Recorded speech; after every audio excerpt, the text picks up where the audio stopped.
Work session for the Hillsboro School District 1J is in order. Our first agenda item is a report from Nutrition Services, and Nate is here to join us, so welcome. Hey, Rodell, Executive Director of Nutrition Services. He's going to give us an overview of CEP, Community Eligibility Provision, what that is, and how it is going to impact our schools in this year and in the upcoming years. I'll kick it over to Nate. Thank you. And happy Board Appreciation Month. Thank you guys for your service to our community. It's on you. Awesome. Yeah, so I have great news that I'm really excited to share today about something that really is a confluence of events that we're capitalizing on. I mean, capitalize is not the right word, taking advantage of it. So we're under some expiring provisions from COVID, combined with Oregon's participation in the Medicaid demonstration project, which is a sharing of information from Medicaid to our program. And what that allows us to do is something called the mid-year election. We are able this year to start serving all kids in Hillsboro schools breakfast, lunch, snack, supper, if we have it, at that school at no cost for everybody. It's pretty amazing. Something I never thought I would see in my career. So what I'm going to do is just kind of go over 30,000-foot level about how we got here, what we're going to do, and when we're going to roll it out. And so CEP is something that came to light in 2013. And actually, I was one of the main implementers at ODE at the time when it came out, so it was kind of fun to get to do it here for the whole district. But it was a new way of using statistical information and census data to identify that an area should get free meals instead of student-specific data, which is how the program was before. And it was slow implementation because people didn't trust it. But here now, with it being, we're over 10 years into that program, the data sets have gotten stronger, the counts have gotten stronger in the program, and so a lot of districts are able to get in and serve kids at no cost without having to collect applications, which is great. So we're going to go over what we're going to do between now and March 1st, and then what implementation looks like. So I kind of talked a little bit about these things. Why is it all of a sudden? And part of it is we got some information that was confusing us in the beginning about what this Medicaid demonstration project really meant. And the information we got was that, well, we had to use April data from last year if we're going to do a mid-year election. Well, then the USDA came out on November 30th and said, well, that's not really true. We'd like you to use current data. And that changed it a lot because current data included that Medicaid demonstration project, which is all new information. And so what that means is about 1,000 kids, their eligibility changed from free by application to free by Medicaid information, which is a form of direct certification, which is what's used to determine CEP eligibility. So that was the big change. And then they said, by the way, you have until December 31st to let us know if you're going to do it. So as you know, November 30th was a Thursday, and then we had 2 weeks before Christmas break happened. So we put it together, and then, that was really nicely formatted before. Anyway, so when we looked at October 1 data, I'm just going to go top and bottom, we were at 37.7%. We had to have 40% of our students fit into this for us to get a benefit of Oregon that Oregon has called in the Student Success Act, which assures that we get 90% of our meals reimbursed at a free rate. And so that was our target. And so we basically worked our way combing through data to get us to that 40%. So by December 31st, when we submitted our application, we'd just gotten over 40.4%. Just over 40%, and then when we finalized our application with the help of Lizzie in our department, we got to 40.9%. So we're in, we're good. So all of our sites, it says 37 out of 37. So we have 36 school sites, plus we have a program at Peter Bosco that we feed as well. So that's why that's So CEP is a 4-year approval. So what my crystal ball would say is that we're going to do this for 5 years altogether because we're doing a mid-year. Next year, we're going to reapply using April 1st data, which is typical. So that will restart our year 1. So it'll be for another 4 years. So we'll be about 4.5 years in the program. And then we'll have to reassess each year to try and get a higher percentage if we can, but if not, it stays at the percentage we're at. So basically in year 5, we will likely be communicating to some schools that will come off the program, but we'll have 5 good years of feeding Hillsboro kids at no cost. So just some of the things we know about what CEP does. When you offer meals to all kids for no cost, it removes something called meal stigma. And what meal stigma is that if I'm a kid that's struggling at home and I want to get lunch and I need lunch, when I go into that lunch line, I think or feel that people know that I am poor by accessing meals at the school. It's more of a middle high school thing. But when everybody has the same opportunity, that weight of that self-consciousness is removed, we see an uptick in kids that would normally be free not participating. So those kids that aren't participating, and we have the kids who would want to pay. And in general, when you give something free, you like it more, right? So we have better acceptance of school meals. We'll have less food-related behavior issues and office visits because kids are eating or have access to food every day. Helps home budgets. We're not handling money, neither are the kids or the parents. And then it's a value add for HSD because it's something that they're getting along with their education. You know, it's great. So just a snapshot, jump to the bottom. So we serve about between 13 and 14,000 meals a day. And this is going to add another 3 to 4,000. We'll see how it goes. We're anticipating about 15% increase in participation, but it could be more. So we're going to communicate out there and let people know it's an opportunity. So in a full year, we'll be adding about 500,000 more meals to kids. Why March 1? I know some districts with Class and I, as soon as they could, they got on it. So they started November 30th. They jumped on. But it's a little bit, we're a bigger system. It takes a little bit more for us to ramp up. We're going to increase hours for folks because we know from the pandemic that schools like Jackson and Orenco and Patterson, even though they're low SES or low socioeconomic status, those participation jumps are large because instead of having like 38% of the kids participating, we're going to go up to 70, 80%. And so that's a big jump in the day-to-day. So we're going to increase hours, do some hiring. We're going to buy some storage, on-site storage things.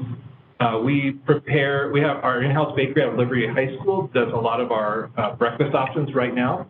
And it's going to take some time for us to ramp up there as well to provide more volume. And then we're still struggling a little bit with our supply chain, and so I've been talking with our wholesale distributor and manufacturers about making sure we can get what we need for those added meals too. So we'll start March 1st, and from March 1st to June 13th, that's 68 days that we'll offer free meals this year, and then next year will be the whole year. Quick little bit of communication, talking to you guys. And then we're creating school-specific communication for principals and their staff. We're going to notify parents about the program. Pretty much every week in the month of February, they're going to get something from us in some form or another. And then, of course, training up our staff and new staff. All I had on this slideshow. Does anyone have any questions? Thank you for the presentation this evening.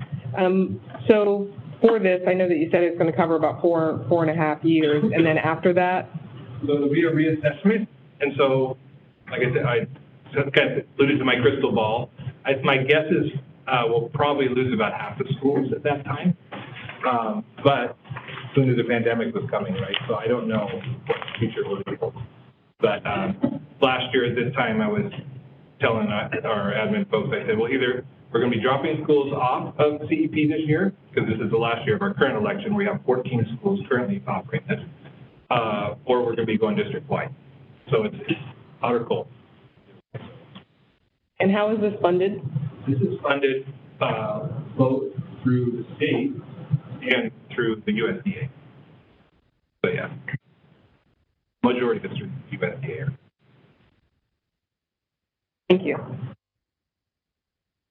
Just a comment, I realize this is great work, so, yeah, I've been an advocate for universal free school lunch for a long time, and the state legislature's gotten tired of me saying, hey, we should do this in Oregon like they did in Minnesota and like they did in Massachusetts, and I'm saying, well, the money will have to come from somewhere else, we don't know if we can do it.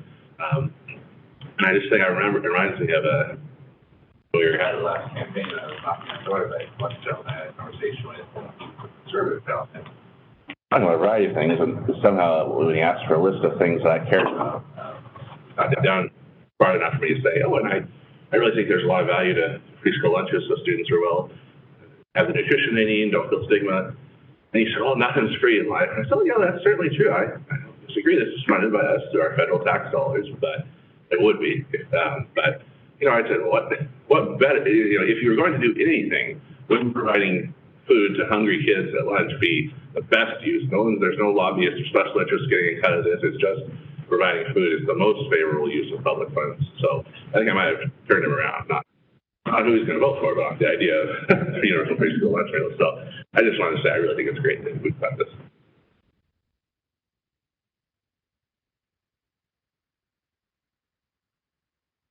Not related really to the program, but just in general curiosity, how do you handle the food allergies with that? Yeah. Is that just still, well, some parents might just say, I'm just going to give my kids their meal because of their severity of their allergies? Yeah, huge kudos to our district nursing team on that one. They're our partners with food allergies. So we have a process where parents will submit information about what their student allergies are, and then we work with the district nurses on the plan how to accommodate that. If there's things that we can accommodate in our program, then we do accommodate those, working with the nurses on that. But there definitely is a difference between allergy and preference. Right, yeah. That's the hardest part of that one. Absolutely. Yeah, but it's really teaming up with their district nurses to help those kids with that. Thank you. Like Patrick said, I've been an advocate for this for a long time. It's great that you guys kept at it to find. We knew during the pandemic how much it worked for everybody, and it was interesting for people who were advocates of it before the pandemic. We're saying if you eliminate that stigma, so many more people will participate, and then we saw like it was actually true. So yeah, it's just amazing for your department to keep at it and find a way to make it happen. So thank you for doing that. Any questions? Can I just say thanks to Nate and his team? Like, this has been a lot of work, and it will be a lot of work in the next couple of months to transition and to being able to have the capacity to serve as much food as Nate's talking about. But I also know it's just work with how food insecurity is a real issue for a lot of our students and families, and it's going to make a big difference academically and also just in students' sense of safety and belonging in school. To have breakfast and lunch every day is going to be a game changer for a lot of students. So thank you for your work.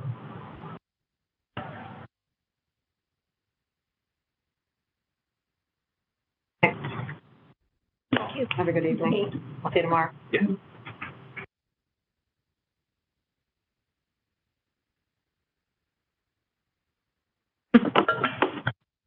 Next agenda item is the budget presentation. Michelle, do you have there's a presentation in our packet. Budget committee members online at all? Oh, thank you. Former Director Charlton, thank you. See? Okay. Yeah, Rose, can you see who's online? I do. We have Christine, Stephanie, Justin,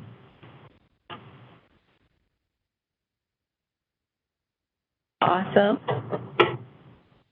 All right, thank you everyone for the opportunity to talk about our budget development. This is the first of 2 work sessions that we're going to spend talking about budget before we present the proposed budget in April. So special thanks to Kim, Kristen, and those who could join us online. We did have one person who was appointed earlier who has moved out of district. So we still do have 1 vacancy.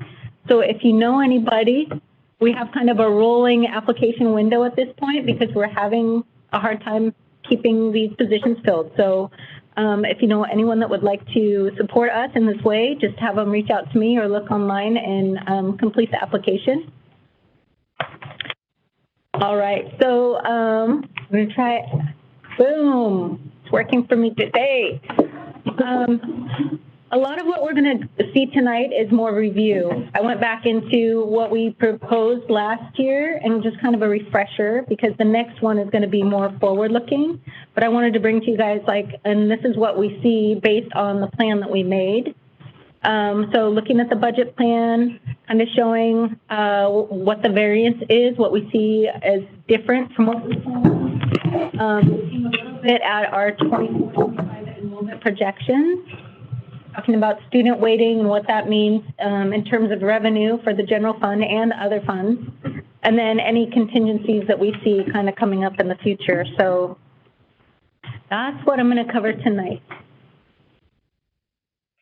So our budget plan for this year, up there we have our staffing targets, and it's not necessarily a straight class size ratio, but that's what we call our staffing targets at various levels. And I know that we work closely with HR to make sure that we're meeting those as the best we can. It does vary quite a bit between classrooms based on the composition of the school. So those are our staffing targets, and we've been sticking to those. We are very thoughtful about the use of temporary resources to meet our investment plan goals versus what we have in our kind of long-term operations plan. We've shared a lot of information so far about the student investment account. That's a requirement for our integrated guidance, Brooke, and the work that we have promised to do in those action areas. And that will continue as well. We'll bring that back forward next time and in the proposed budget.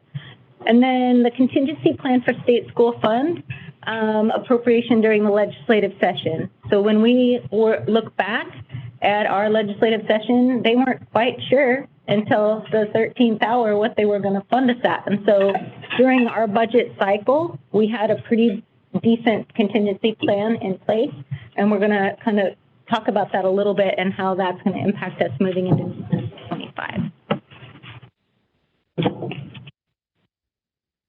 All right, so here are some of the basic assumptions we made as we built that budget.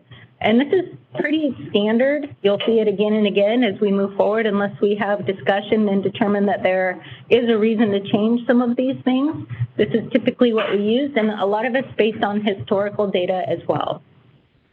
So we're looking at full current service level appropriations, which means doing the same amount of service to kids, same staffing targets that we have this year, same busing, everything kind of the same. That's what that current service level or actual service level, which is another term that we use to describe that. And then we usually have some tiered spending plans. So there's a little bit of contingency in there. I don't know if you've heard the term fix-it FTE, but that's an example of a contingency plan that we have to address maybe class size bubbles in different schools or areas that were kind of unpredictable. Also serving students with additional needs, whether it's behavior or they have a IEP in place or whatever. So there are some contingencies there too. Current proposals were based on the final year of the contract. So we are moving into bargaining with both our HEA and HCU partners. And so we are going to make some assumptions about budget moving forward. They're going to be shared during our budget sessions about salary and benefits. And so that's going to, if we vary from those assumptions in the bargaining process very far, we're going to have to find another way to adjust our resources so that we can accommodate those new costs. And then we're also assuming that there's not going to be any material legal settlements. I know we've done a lot. Cybersecurity is probably the biggest focus right now in terms of avoiding incidents and in terms of settlements or losses. So right now we're assuming that's not going to happen. We do maintain a level of insurance to cover us, but right now we're assuming nothing like that is going to happen. Still targeting our 4% general fund balance. I know that comes up every year as something to talk about. I know that there's a legislative task force right now that's kind of looking at general, like fund balance across districts and whether or not that should be capped. So there are conversations within and without of the district around fund balance. I'm happy to talk to anyone on offline at length about fund balance and some of the implications of that getting any lower or higher. We're also assuming that any costs that we have that are exceeding what we thought they would be, they're going to be monitored, and we're going to make adjustments within the budget to offset that so that we end at our 4% target. So we don't just like push go on the budget and wait and see what happens. We're checking in regularly to make sure that if we're exceeding costs here, we're reducing costs over here so that that matches what our revenue is going to be. We also assume, we watch those economic forecasts, and we're assuming that the economy is going to continue to stabilize and grow. There's been lots of talk about slowing down, but that in our forecast, it's pretty stable in Oregon as more money has been spent. All right. So this slide is a little bit different. You'll see a couple more slides later about enrollment in the presentation with Beth around our tax levy series. But this slide here I pulled out of the most recent Davis demographics report. And so that data was from, see here, it wasn't 23. This was a projection of the year 2023.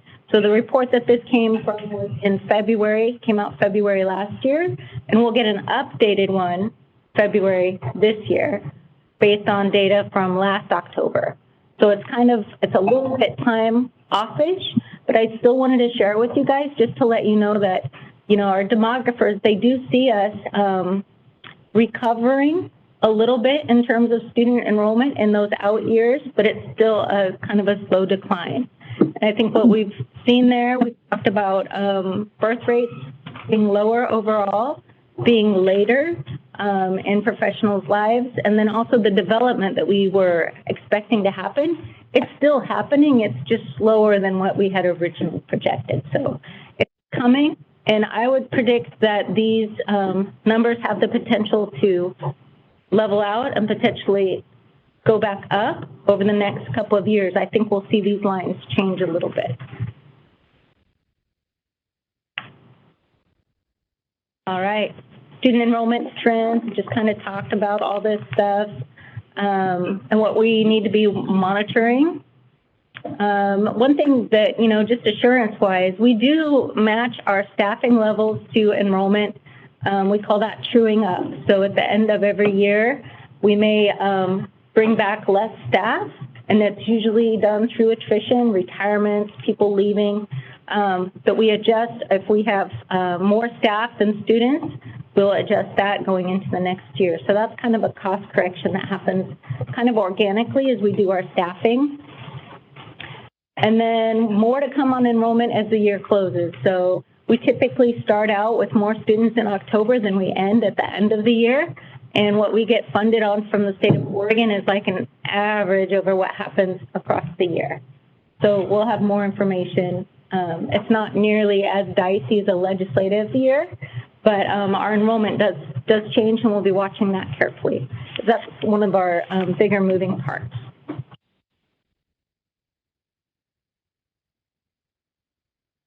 And this is just a quick reminder about our student weighting and the impact that makes both to the general fund and then to our other grants.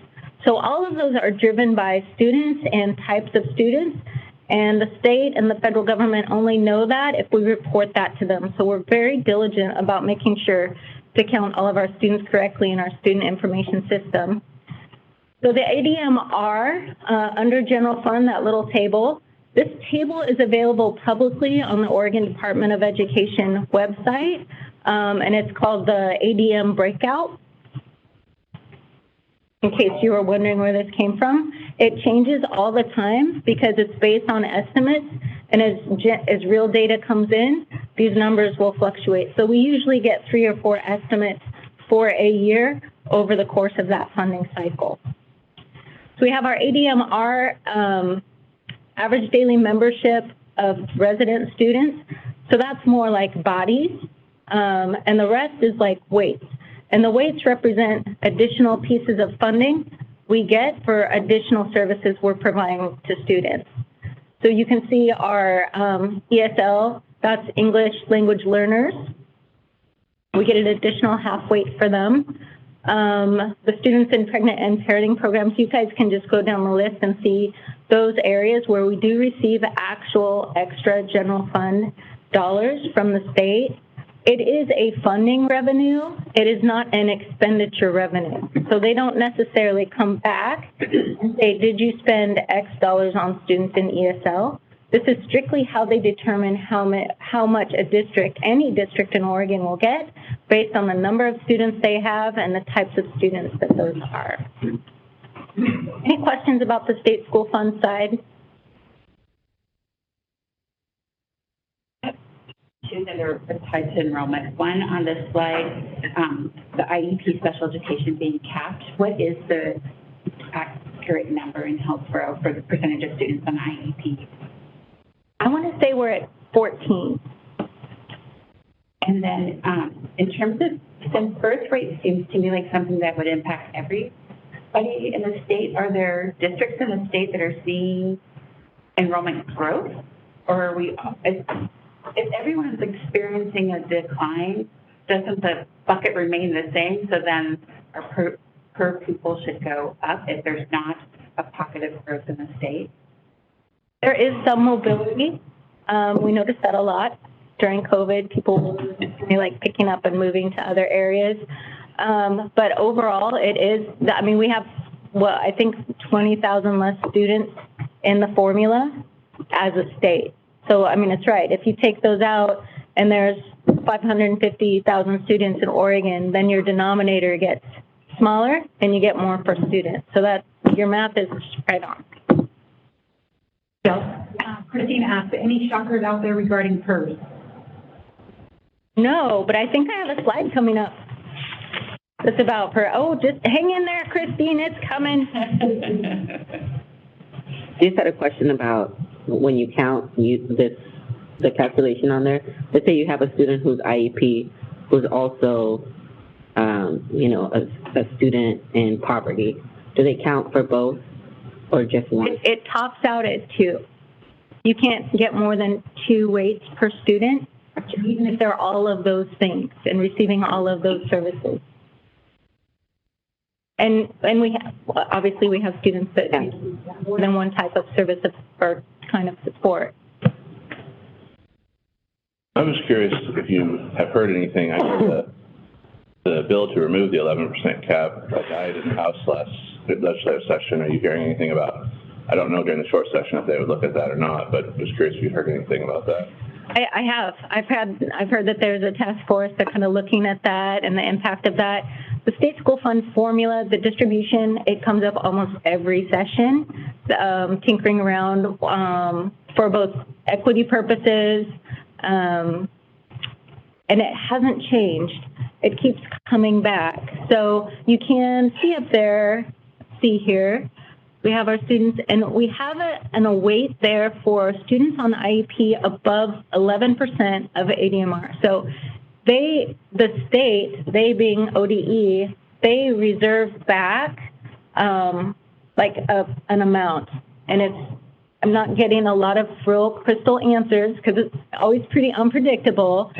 They look at high-cost disability data that goes to them. They review all of the information they get about students, And then they develop another formula for that line right there. You can see we have 277.1. That number is unpredictable for me because it's strictly from the state level. They kind of look at that and redistribute some funds that they have maybe left from the prior year.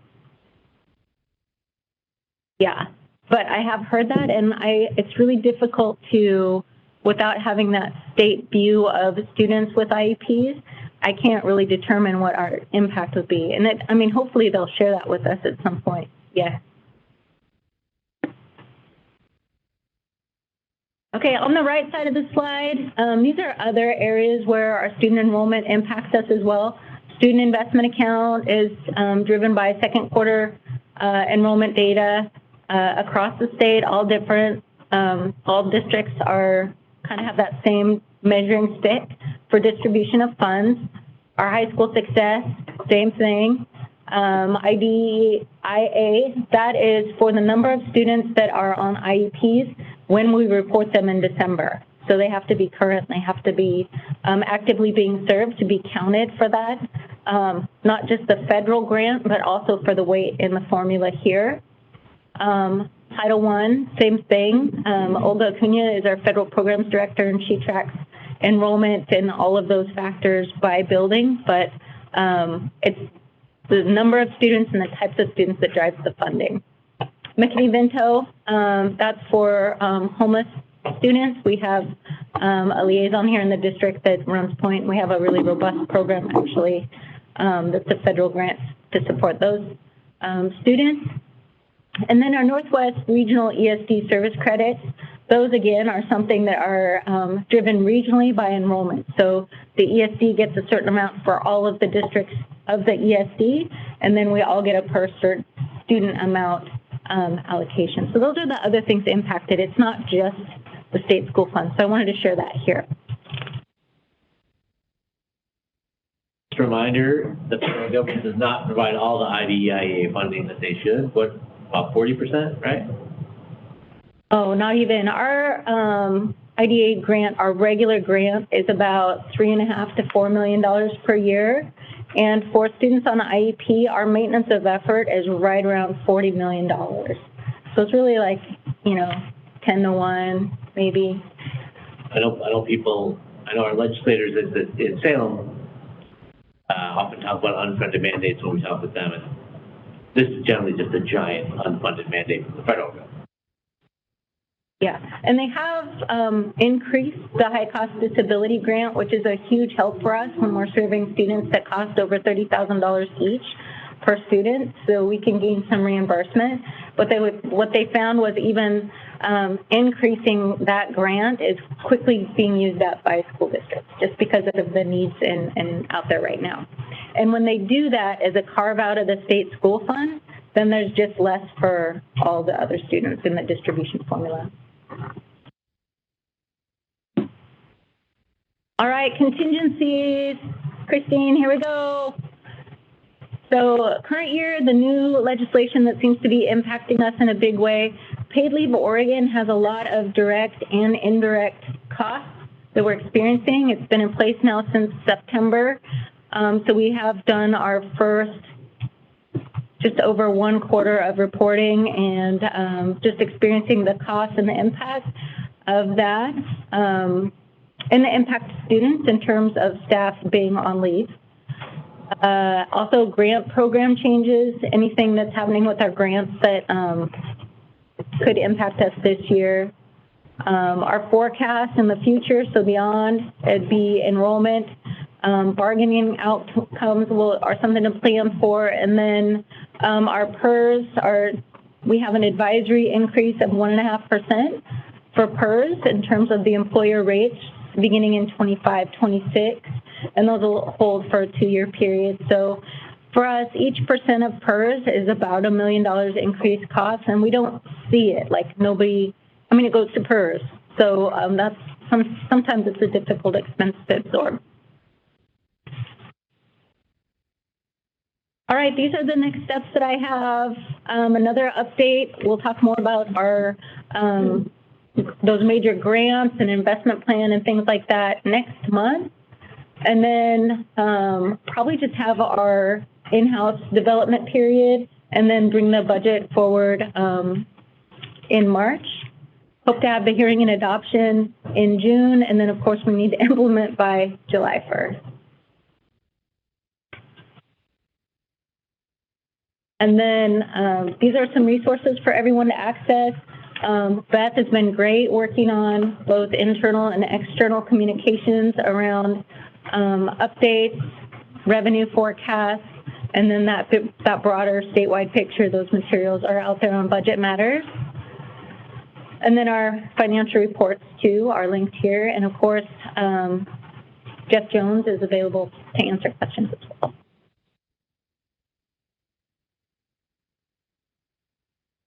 Other questions? We already had a few.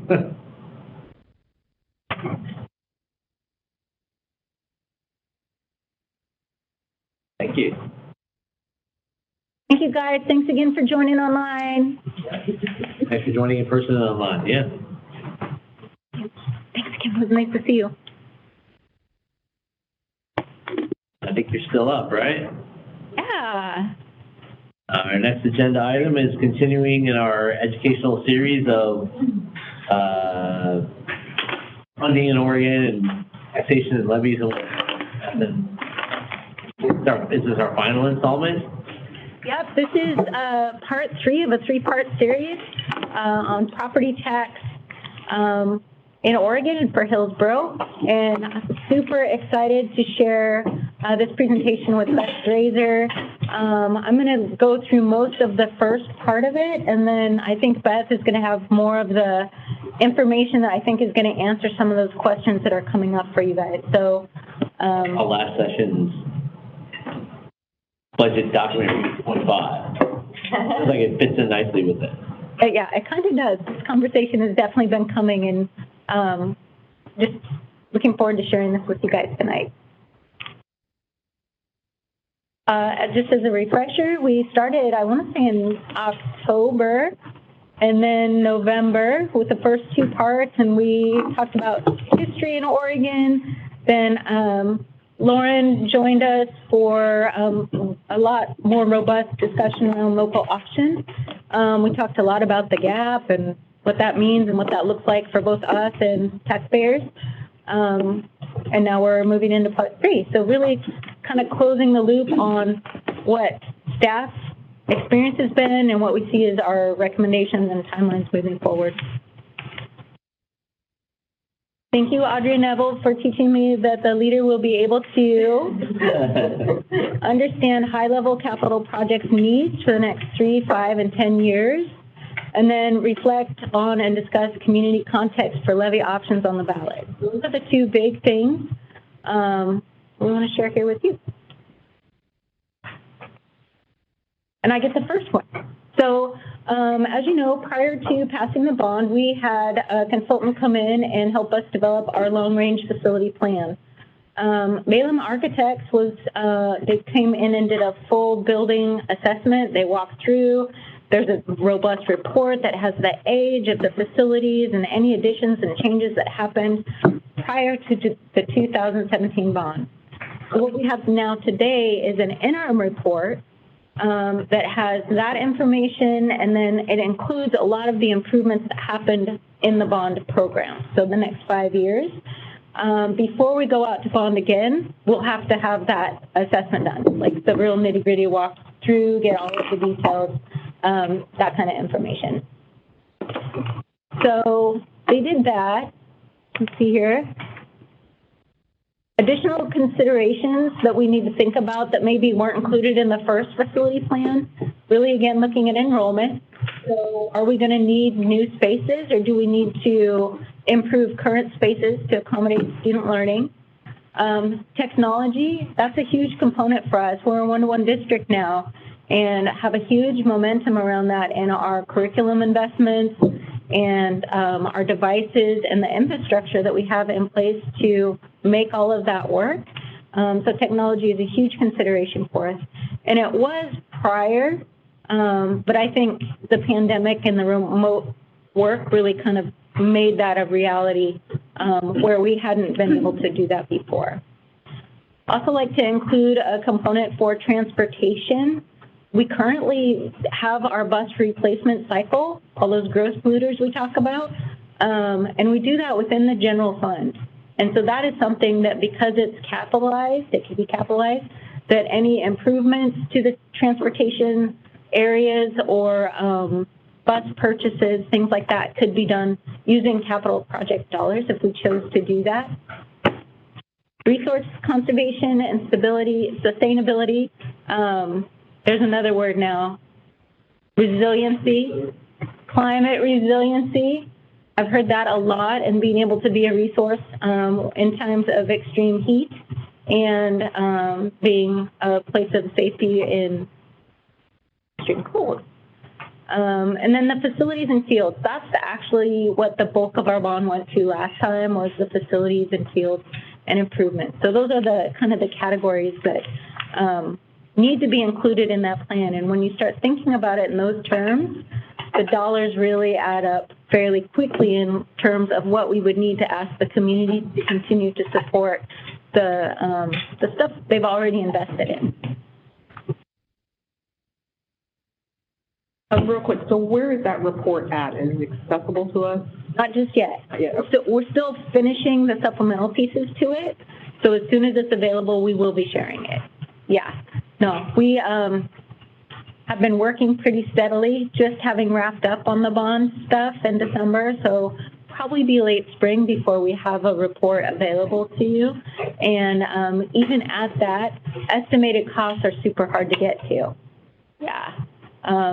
That might take longer investment of time, and but we wanted to get you guys thinking about, okay, what do we think we're going to need in just a few years?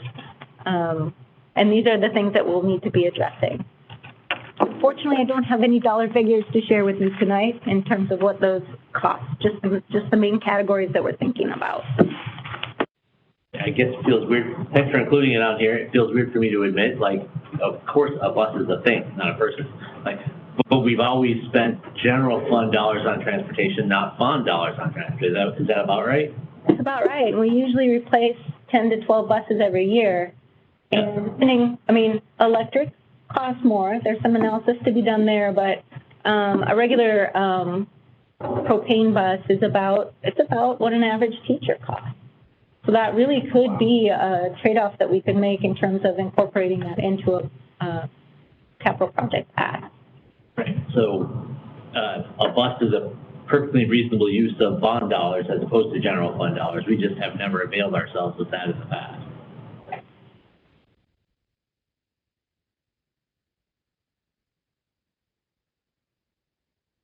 All right, back to the enrollment trends. So this is history. This was provided to you guys in October in the enrollment report. Thank you, HR Friends, for putting this one together. So our actual experience, you can see that trend. We're looking at, we had a negative 1.22%. That's not as extreme as some districts across the state are looking at, but it is, it's not growth. So making sure that we're monitoring that and adjusting staffing whenever possible is important. The projections moving ahead, same slide as the other report. If you guys want to look at it and think about it in terms of that projection over time. That negative 1.22, that was our one-year experience. This projection is based on much more information. And so I would think that this would be more of a number, more accurate at this time today. But again, like I said before, I do anticipate these lines kind of flattening out and having overall growth probably sometime in the 30s. Oh, that feels futuristic to say. Oof. All right, just a quick minute on the categories that I mentioned before. We'll go quickly because I know you guys can read these at your own leisure. The infrastructure for technology, that includes our dark fiber ring maintenance and things that need to be updated in terms of equipment, teacher devices. We have our equitable learning environments, and Jordan's happy to answer any questions you might have about any of these things. Student devices, and then other operating systems. Jordan, did you want to add anything here?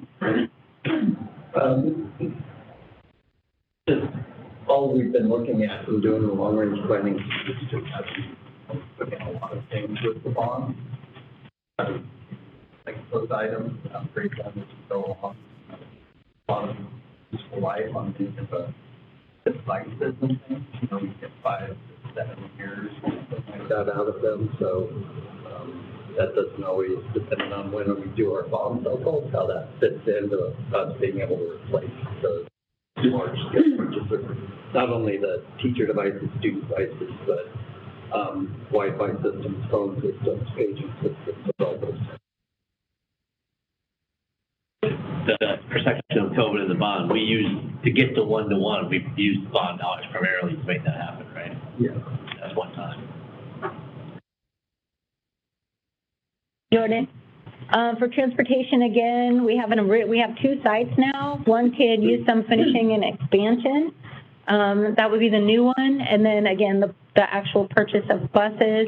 A camera system is a good example of something that would have a long life and could be an investment from the bond, kind of more around the safety and security.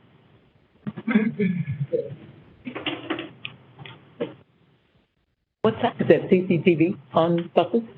I don't think so. That Saidi might be able to answer that. What? CCTV on buses?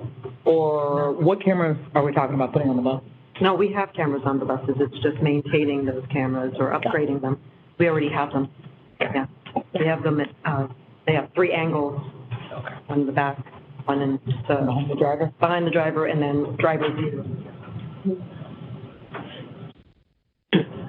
Oh, no problem. And then the conservation and sustainability and resiliency. Waste management and recycling continue to be a big focus. Maya Hawking was here sharing with us some information about our conservation program that we have. But there's also a lot of improvements that we can incorporate as old systems wear out to improve our efforts on resiliency, towards resiliency and sustainability. So those are some things here.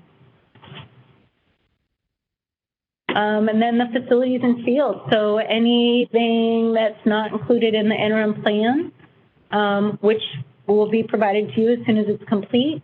Any turf replacement, we have square miles of turf out there now, and it's heavily used and appreciated by the communities that can access it, but it does wear out eventually.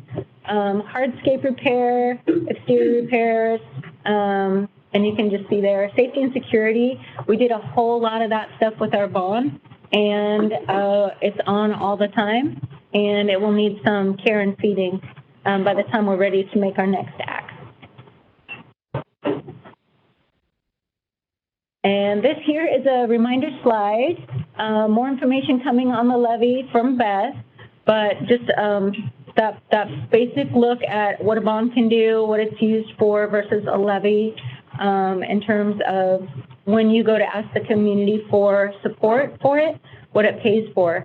The bond, you're asking the community to pay a tax in order to pay back the debt service on the bond that you sold and got a ton of cash for, and you went and did your magic. Whereas the levy, it's more, it comes in as an annual lump sum as part of your taxes, and that just adds to the revenue to support operations, whatever that was included in the ballot title.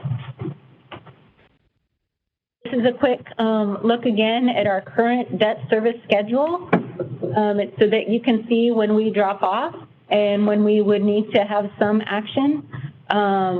And that could be multiple things. It could be refinancing that debt to bring it more forward, so that the taxing level will stay the same for a few more years. That's one option. We can do a bond ask. I know we're going to talk about the levy and what that might look like here in a little bit, but this is the table for reference. And this is the same information for people who like to read it in numbers. Adam would love this. All right. So now I'm going to give it up to Beth. I'm going to stand because I'm probably going to be pointing to some things up here. I like to talk to my hands. One question. 2020 bonds, is that the second half of the 2017 or I don't remember doing much in 2020. We sold in 2 series. Gotcha, all right. Yeah, yeah. Okay, all right. 2020, wait a second. All right. All right.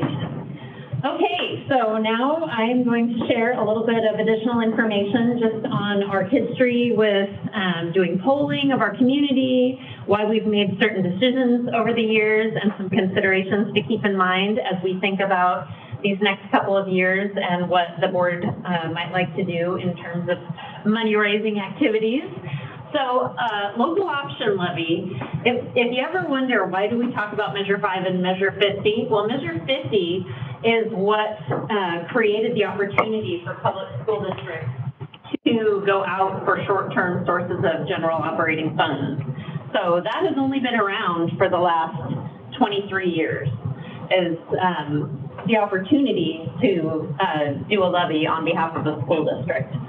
So again, we'll briefly kind of refresh ourselves of why levies are different than bonds in terms of there being either a set amount. For a bond, it's a set amount of money, like Michelle said, to repay the debt on a large lump sum that you generated by selling bonds, as opposed to a levy is we would determine an amount per thousand of assessed value to charge homeowners, and then based on their personal tax situation, they would pay some amount between zero and that full amount, whatever we levied. If it was $1 per thousand, people would pay anywhere between $0 and $1 per thousand, and it would be a varying amount every year that we could potentially raise from that. The revenue is outside of the state school fund distribution formula, which is great. So that is very nice for communities that have local operating levies. They don't have their state school fund money reduced simply because of the fact that they have a local operating levy in place, local option levy in place. One of kind of the Achilles heels of levies is that they're much shorter in length. So the 2017 bond that we passed is a 20-year repayment period. You pass it then, you've got 20 years to pay it back, as opposed to a levy, you've got 4 or 5 years to pay that back. So again, what Measure 5 did was set the $5 per real market value per thousand of real market value of a home can go to general education taxes at the state level, right?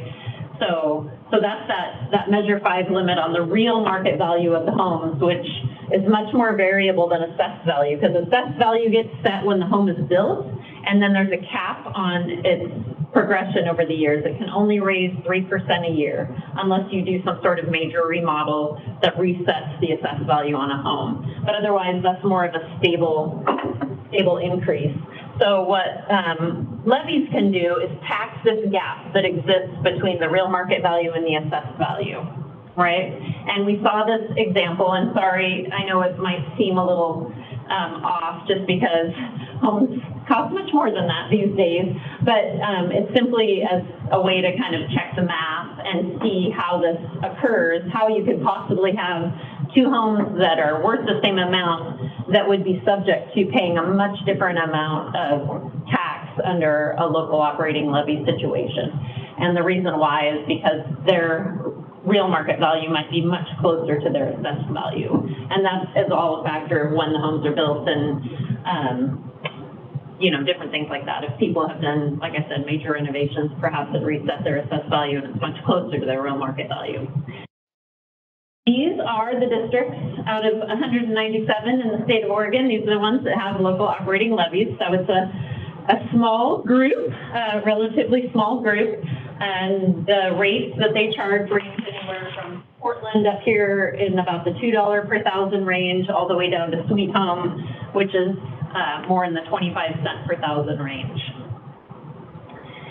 So again, I think we just saw this on one of the previous slides, but we might come back to it because it'll just give you something to consider. So this shows where we fall amongst some other Oregon school districts of either like size or smaller in our overall district rate. So you'll see right now, because the Measure 5 limit is $5 per thousand, and every year when we meet to do the budget, you know, we read that statement that says we are going to charge 4.97496. That's like 15 numbers, right? That we're going to get real close to that $5 per thousand. That's the rate we charge for general education that collects local property taxes and kind of figures into our state school fund allocation. We also are repaying our 2017 bond, right? Which we promised taxpayers it won't be above $225 a thousand. And guess what?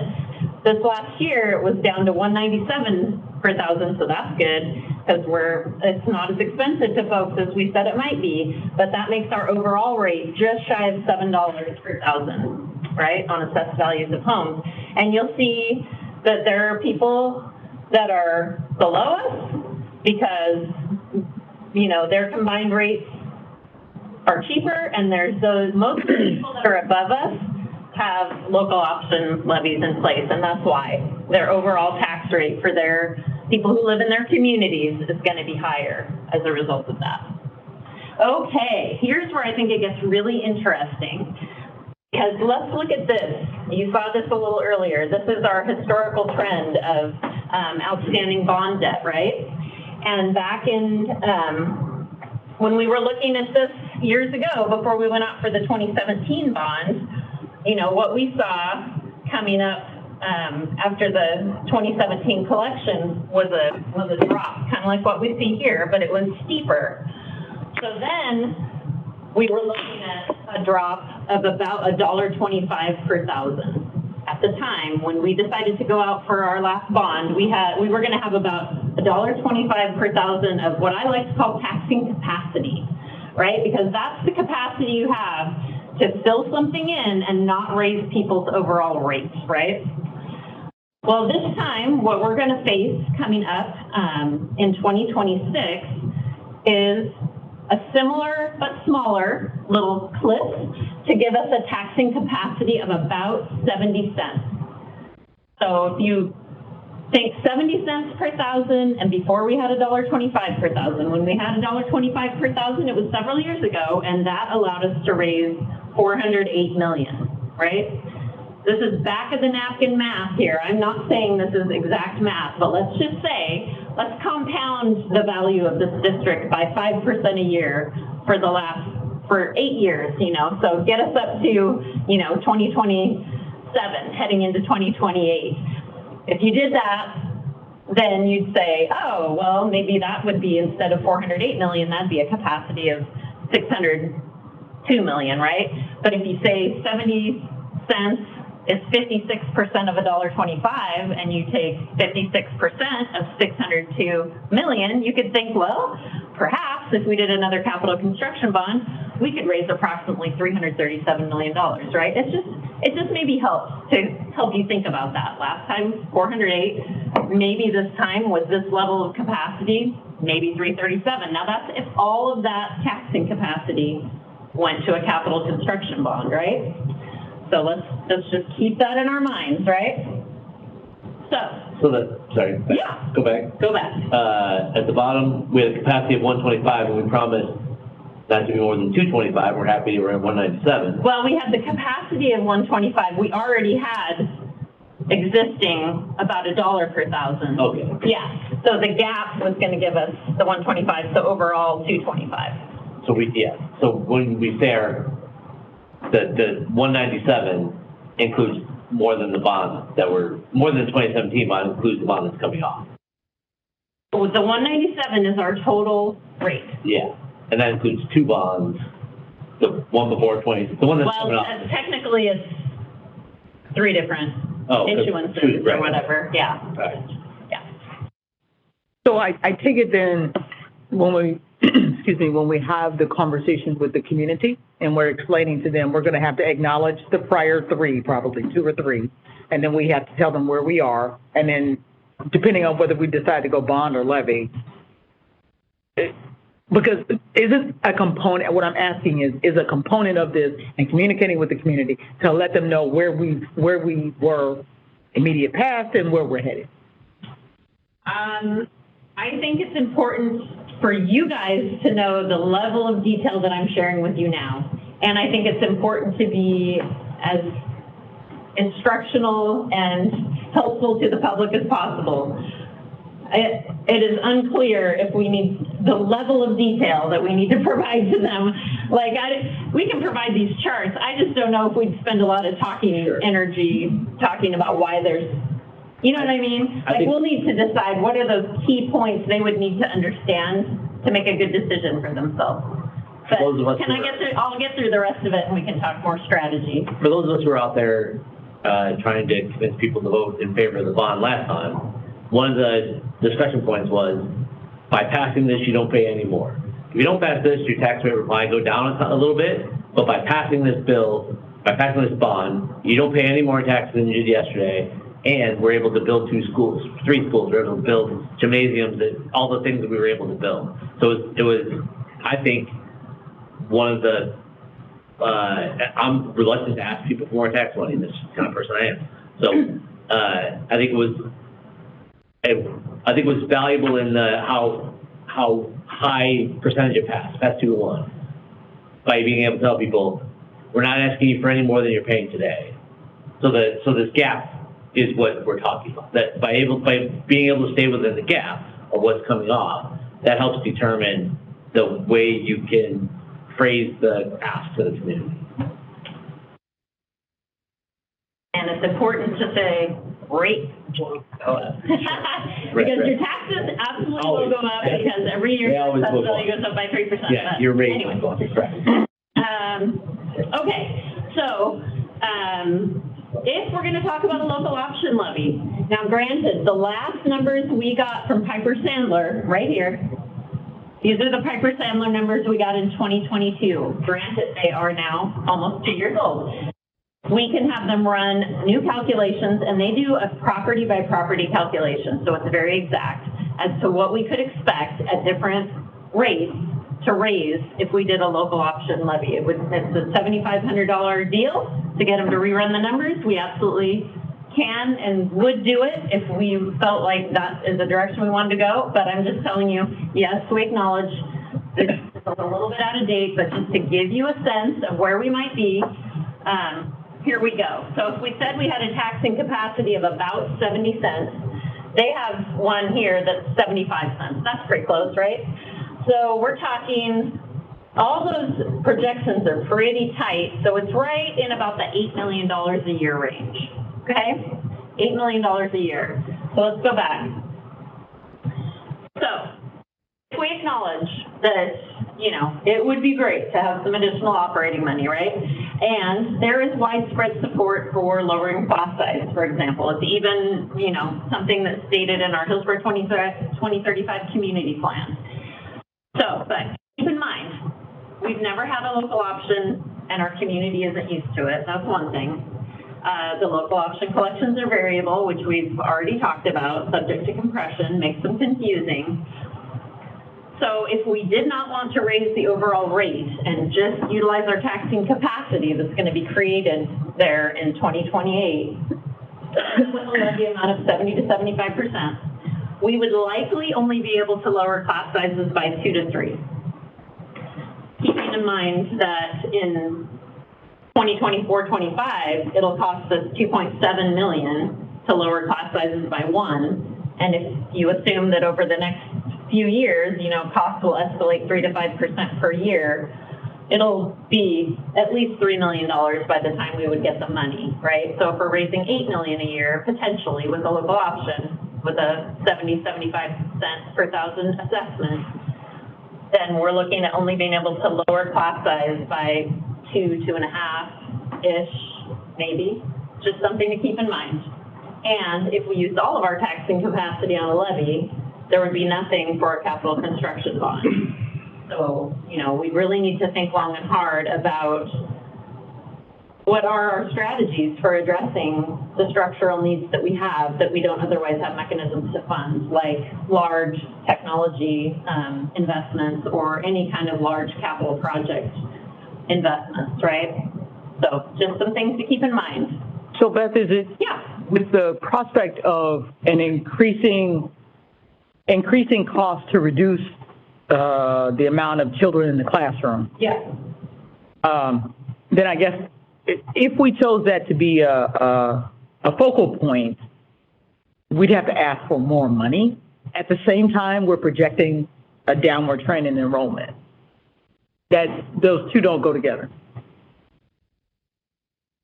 Yeah, I mean, if you want to both be able to address capital needs and operational needs, you would either need to think about how do you split that taxing capacity of 70 cents per thousand, right? So if I said my little back of the napkin lovely calculation that said we could potentially, with 70 cents, get 337 million, if you use 35 cents of it for a capital construction bond, you know, you could get half of that. So what, 165 million potentially? And then you go 35 cents. So maybe you get enough from a local option to lower class size by 1. You know, I mean, it's just something to think about, right? So we'll talk more as we go through. This is some information from the polling company that we hired back before we went out for the 2017 bond. Because one of our questions then was, do we just go out for the capital construction bond, or do we potentially, again, split our taxing capacity, the $1.25 that we had, between, you know, a small amount for a local option levy and the rest for capital construction? You know, how would that poll in the community, right? That's what we wanted to know. And these are some things that we got from the pollsters that, you know, because they have a lot of experience in this area, getting information from voters and then how it turns out when those voters turn out. So their things are, they're all number one. They're all so important. So yes, I don't know how the numbering happened here. But to win, a proposal needs to meet the following benchmarks: overall support in the mid-50s or higher, intensity of support being 40% or higher, right? So those are people who are like a definite yes. You need definite yeses at the 40% mark or higher. Intensity of opposition should be muted. So you don't want more than 25% of people saying they're strongly opposed to whatever measure that you're putting out there, right?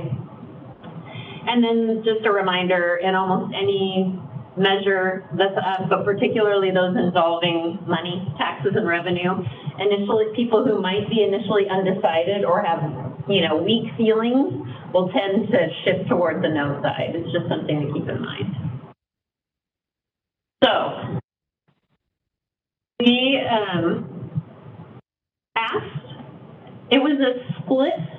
The way we did it was, I think, so they could assess people's feelings and what it would do if you asked a question about one versus the other first. So I think half the people got to answer the question about the bond renewal first, and half the people got to answer the question about a levy first. And then there were questions about combining them, right? The bond by itself polls really well. Like, it was polling 64% yes, that was great. The levy by itself was not as strong of support. It was like 50% starting off, right? When we asked them together, it holds the support overall down to 50%. So that is the reason why we decided to abandon the idea of potentially going up for a local option at the same time as the bond, because we basically felt like it would tank our bond ask. So, and again, this was back in 2017. This was May of 2017, so this was several years ago, but that is what we experienced last time. We considered going out for polling again 2 years later in 2019 because, you know, again, we wanted to see, is now the time to potentially go out for a local option levy, because we keep waiting for solutions at the state level that are going to be really, really impactful and meaningful, and they keep kind of falling short. So at the time, and again, I don't know, this was 2019, the polling would have cost us $30,000 to $35,000. You might want to know that. Sometimes you guys ask how much these things cost. So whatever the cost escalation for polling would be these days, and who picks up their phone these days? How do they even do this stuff? I don't even know. But we decided against it because we were worried that voters would get confused because it was so close to the time that we had passed the capital construction bond, and it was close to when the legislature had passed the Student Success Act, and we just felt like they would feel like they got all this money, so I don't understand why they're asking us again. So, and, you know, once again, we felt like really the issue should be solved at the legislative level so that we're not just asking our local taxpayers to do more and more for something that we felt should be, you know, not necessarily left to every individual school district. And keeping in mind that, you know, 50% of our students qualify for free and reduced lunch. Now we're going to have everybody because, you know, we've met that threshold kind of district-wide. We're just worried about exacerbating home affordability issues that we felt already existed in our community. So that was where we were at in 2019.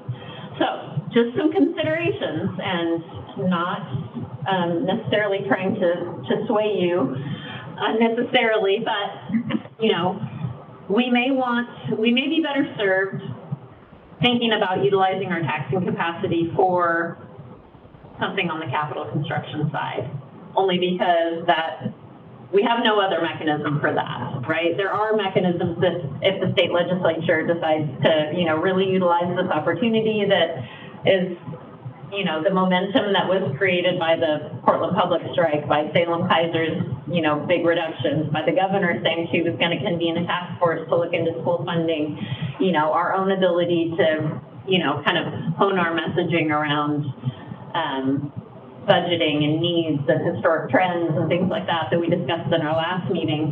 You know, I think we have a real opportunity in the 2025 session to get some meaningful stuff done. So, and we don't have to have a decision made by then, but it's just something at this point, I would recommend we really focus on the 2025 session, see what comes of that. In the meantime, obviously, get our long-range facilities plan updated, get some better ideas about what we might spend money on, possibly consider one big flashy project that could get people excited, because honestly, one of the most compelling things about the 2017 bond was that there were some nice big flashy projects and things that impacted every single building in our district, which was great. With less money, which we know we'll have less money this time around, and declining enrollment, and not a need to necessarily build a new school for expanding capacity, where do we find that really exciting, where do we find those exciting projects? And not that tech isn't exciting, and close your ears, Jordan, but, you know, we did have a failed tech bond app in 2013, which was sad. But at least we do have a little bit of experience that tells us that like a solely tech-focused bond may not be as appealing to voters. So we might need to, you know, think beyond that. So again, we'll have a lot more time to think about strategy and what would actually be in a bond ask, but I'm just giving you some of these points of consideration. Really don't want to get the community in the habit of saying no to us. So we want to be really thoughtful and, you know, take some time to consider what we are going to go out and ask them for. So I hope that was helpful, and we welcome questions, thoughts, comments, feedback. That's very helpful, extremely helpful. I think part of my concern is that this is a great recap, and I call this the world pre-COVID. The world is a much different place now. And what I'm feeling, part of this is how much of the national conversation and the national vitriol is going to be in our community. We have done fairly well at avoiding a lot of what has come on a national level, but we're not immune to it.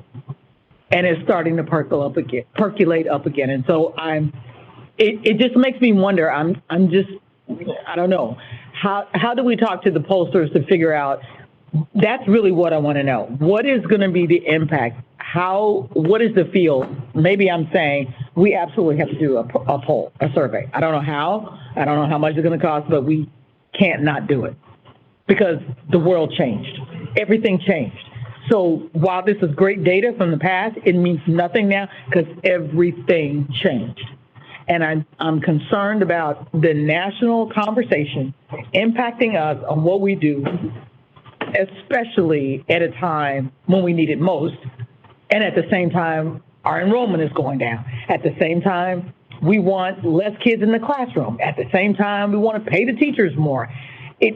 We're on the merry-go-round, and I'm worried that you used to be able to push the button and get off the merry-go-round.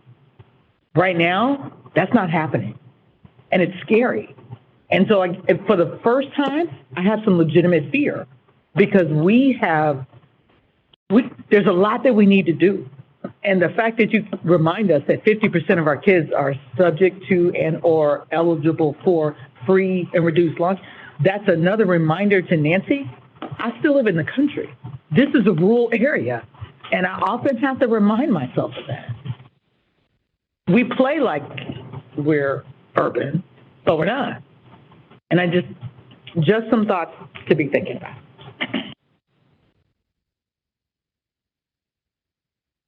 When do we have to make a decision? Like if we wanted to start planning for that cliff-off gap, when do we as a board need to decide what's going to be our approach? So to be able to take advantage of the taxing capacity and not have rates drop again, we would need to pass something in either November of, I think I had it in here, November or May of 2026 or 2027. Yeah. So November of 26 or May of 27.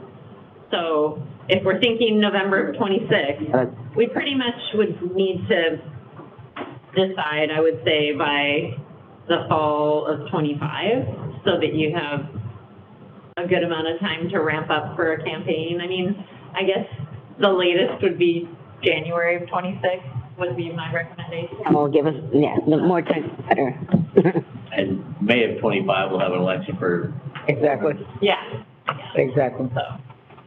The legislative session of 2025 will yield some sort of results as far as school funding reform. Yeah. So I think by the end of 25, we'll have good information on which way we want to go. And then if you make that decision, we could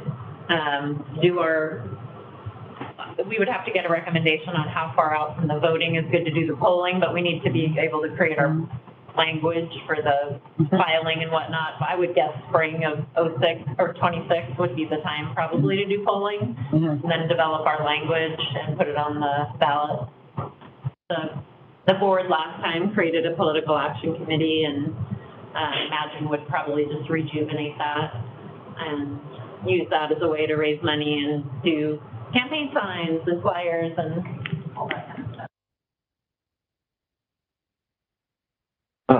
Thanks. So thank you for the presentation. This information about the district's historical thinking is something I've been really hoping to build up to as you've been talking about this. It's great information. I was reading in the American School Board Journal by the NSBA an article about the role in the new February issue of the role of the school board. And one of the things they said, which we all know, is that you should trust the superintendent and the team to do the operational, but you have a responsibility to provide some directional strategic guidance. You shouldn't abdicate that. And so, in that spirit, as one member of the board, I'll just say I am personally in favor of a local option levy. I'm willing to be convinced otherwise, and we have plenty of time to think it through. But it's just a reality that, in my opinion, whatever your opinion on a local option levy, when we look at the list of schools that, we said it was a small number of schools, but Beaverton, Portland, Eugene, those are some of the largest schools in the district. So by population of the 500,000 students in Oregon, that could be a majority of them that have that funding. And we're choosing to fund our schools per student less than peer districts by not having a local operating levy. Just factually, we all get the same per student rate, and those that have a local option levy have a higher per student funding rate. And so I appreciate what you said about not wanting to get people in the habit of saying no to us. I kind of look at it slightly differently in that I think that when I'm out on the doors talking to people and they say that they are interested in having smaller class sizes, and I feel like that's important to them, I feel like this is a way to go to them and say, well, do you want this or not? It's your choice. Your voters are intelligent, informed people, and so you can either pay to have smaller class sizes. It doesn't go to the state, it goes directly to our schools. We can do this directly to lower class sizes, because with our current funding, with all the wonderful things we're doing, we can't do anymore. But if you want to pay a little bit more in property taxes, or keep it just the same as we were talking about, more than you would otherwise have, then we can have lower class sizes. If you don't, then we won't. And so, I think it's a really interesting conversation, and I'm looking forward to having it over the next couple of years. So that's sort of where my head is at now, that I think there's no reason for us to fund our schools at a lower per student rate than peer districts like Beaverton and Portland and Eugene.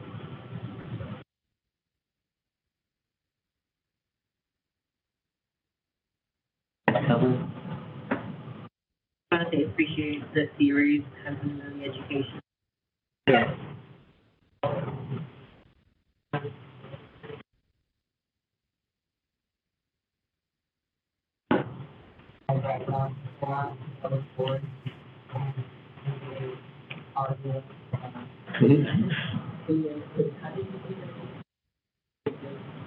The use of our board time for us to have the same level of knowledge about how we.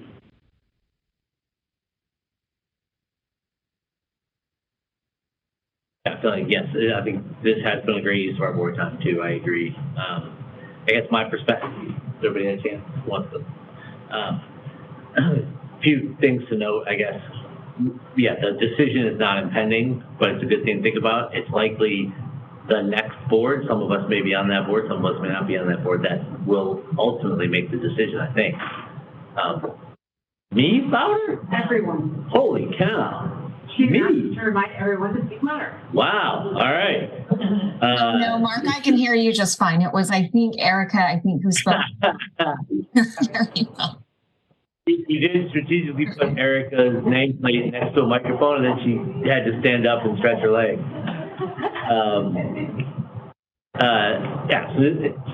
That's definitely, it may or may not be some of us that make the decision eventually, but laying the groundwork, having a good solid foundation, definitely some members of this board will continue to be there. The fact that we have never had an operating levy is interesting, but to Nancy's point, it's very different, and we are a very different community. Just the demographics of Hillsboro has changed, demographics of Oregon. I can't find a great count, but something along the lines of 53% of Oregonians are not from Oregon. So that most of the Oregonians are not from here and have perspectives that they brought with them from some other state, like me. I've only been here 23 years, right? 24, whatever. The experience I've had in educational systems in other parts of the country influence how I think about things. So the fact that we've never had one doesn't feel like a hindrance, but I'm also very reluctant to ask people for more money, tax money.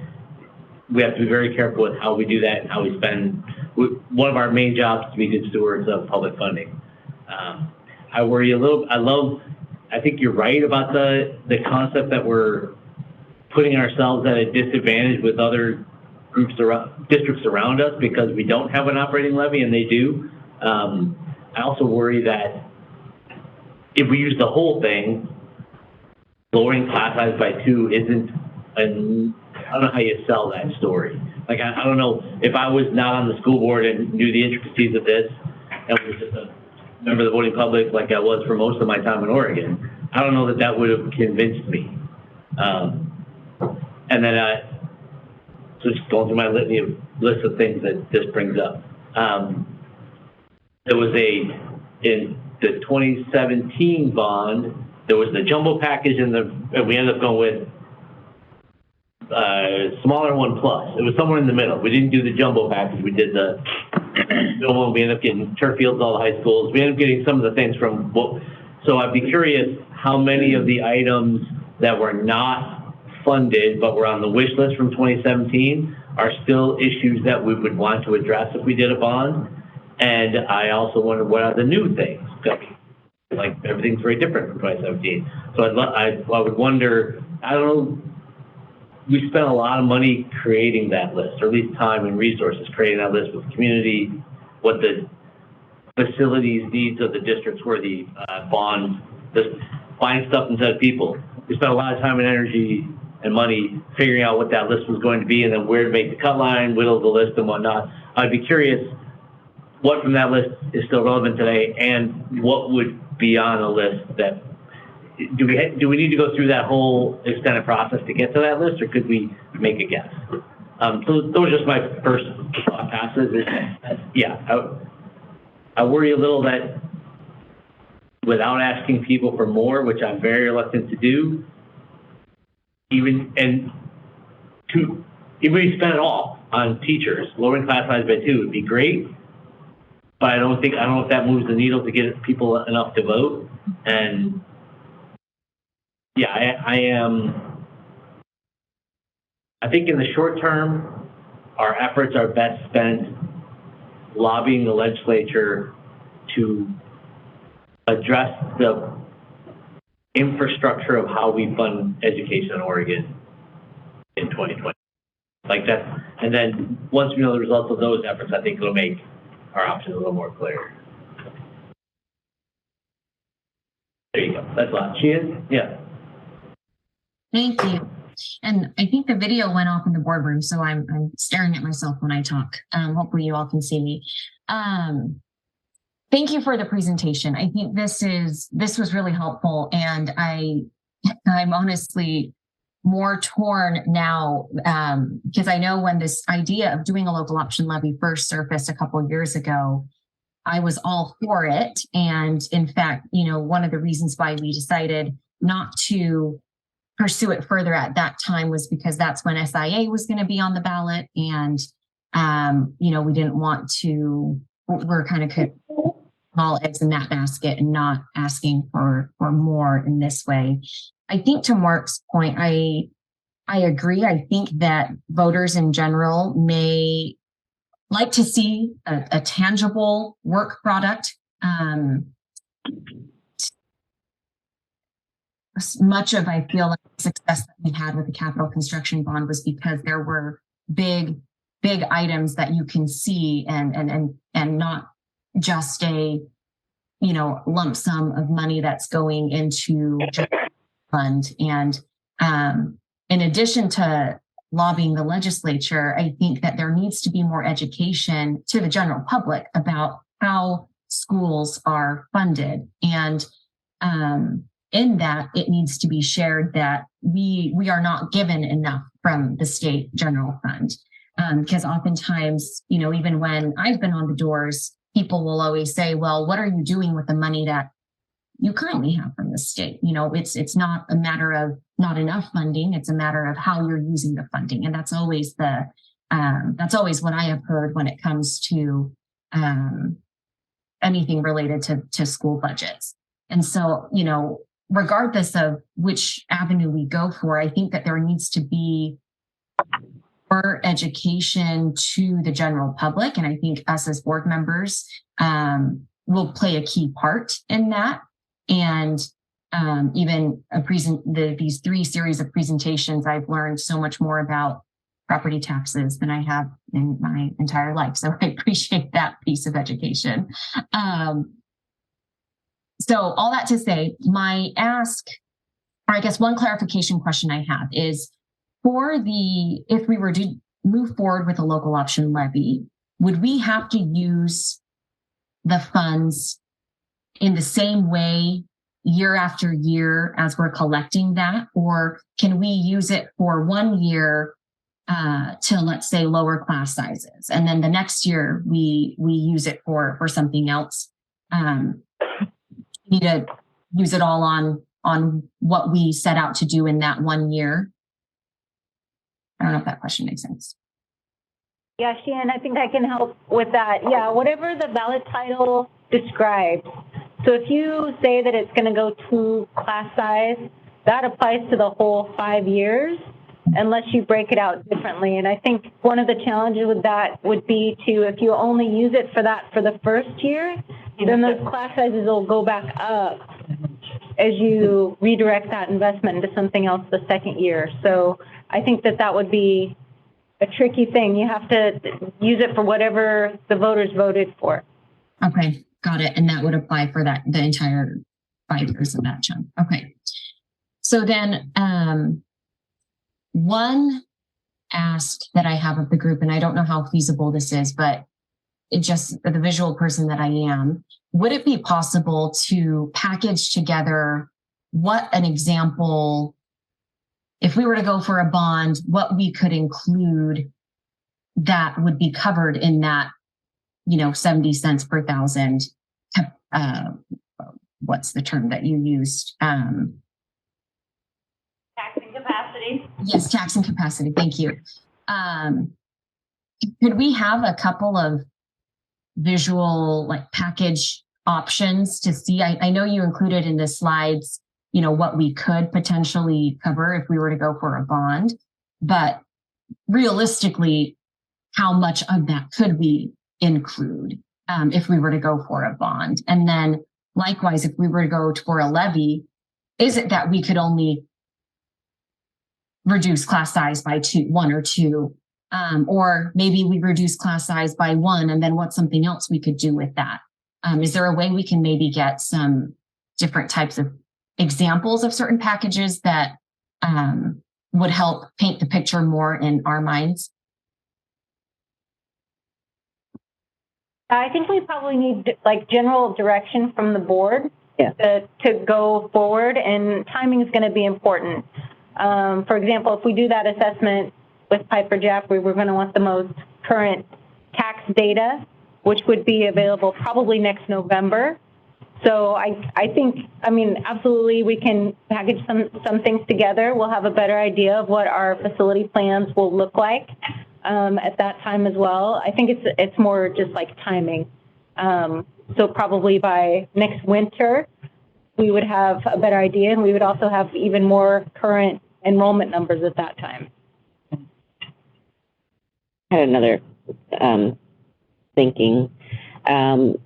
So one, I think can you hear me, Shan? One, I think I was thinking about, you kind of have to get into that voter's mindset. What would make a voter say yes to this? And to your point, if they say, well, you're only lowering by 1 or 2, that doesn't seem like a great use of my money. And remembering that 2/3 of our community doesn't actually have children in the district. So when you talk about class size for them, that doesn't really, they're not thinking about that because they're not being impacted by that. So trying to convince someone with that mindset, I was thinking about what are other things too that the levy could do if we went down the levy. I think we're only thinking about class size, but could there be something in that flashiness way that we convince every student has after school activity money. So whatever sport, club, whatever they want to do, it's funded by the district. Something that could that be an ask, and it's different, right? It's not we're lowering by 1 or 2, but it's a different approach to getting at the issue of how do we support our students, how do we ensure they're successful, they're engaged, they're coming to school. What are those other options, and what would be the cost? So let's say that was something, if we're thinking outside the box of what are flashiness options, that if you tell community members after school activities will be paid for, they know that, they know what that means, and how much is that? And is it all students? Is it maybe just high school students, middle school students? What would that cover us, that amount? So I think for me, I'm thinking that I definitely would want us to continue the exploration and conversation about when pursuing either a levy or a bond when that gap, that cliff comes on. But I think the which way we go and what do we do is based on the voter's mindset of saying yes to. I understand your perspective, Patrick, of let them decide if they want to or not. But we're missing a really great opportunity if we can place it in a 65% that they'll say yes, instead of maybe they will say yes, maybe not. All the energy and effort that goes towards that campaign, I think I want a 65 that says yes. So, yeah. Erica, some of the other levies that are out there now are super targeted to the arts, for example. Yeah, right. I haven't heard of any that are specific to athletic. Right. Arts, those are big, especially for our friends to the east. Those have been successful year after year. You get both by calling it activity fee, right? Essentially, can you get athletics and drama and band by calling it an activity fee? By making sure students can participate in activity. I would say the activity fees that we charge only cover a portion of the cost of offering those. But that's like a whole nother conversation. We do cover a lot just as part of our regular budget in terms of extracurricular activities. Yeah, because if you just, With that source of funds, it would free it up. But you're talking ballot title. Yeah, Because ballot there's only so many words you can use. Yeah. And yeah, we'd have to get creative around Eliminate some student enrichment, and then you'd have a lot of flexibility, you know, we'd have to see what's within the limits of the law. How much could we afford? What Yeah. would the 8 million buy or whatever? Yeah. And that's it. We're going to continue this conversation, many other board meetings in the future. And I think it's worthwhile because I think the board should definitely avail themselves of the opportunity to maintain the tax rate. yeah. So we should not miss this opportunity. What we end up doing with it, I think is still, that I'll be creepy, man.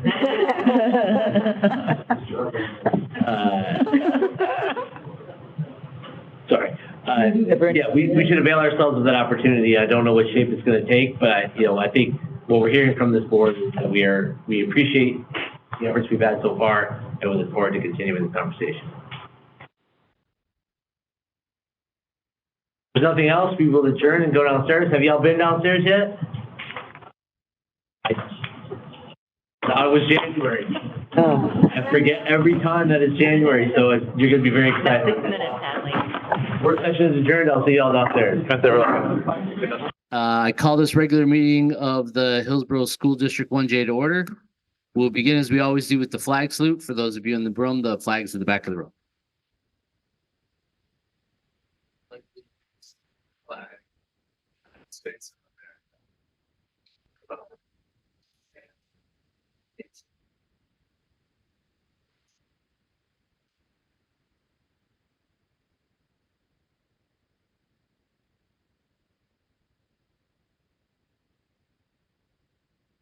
As we gather here today, we would like to take a moment to acknowledge that our district service area is on the occupied traditional homelands of the Atfality Indigenous people, lands we now call Washington County and the state of Oregon.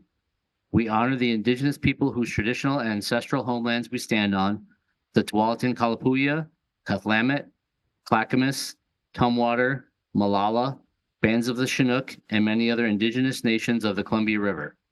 And remembering these communities, we honor their legacy, their lives, and their ancestors. We also recognize the urban, Indigenous, Native First Peoples community living in the metro area, which includes over 400 tribal nations. The Hillsboro School District is committed to the recognition and education regarding tribal and local history and working with our local tribes in partnership. All right, we have a few proclamations tonight. Oh, he's heading up there. He's going first. All right.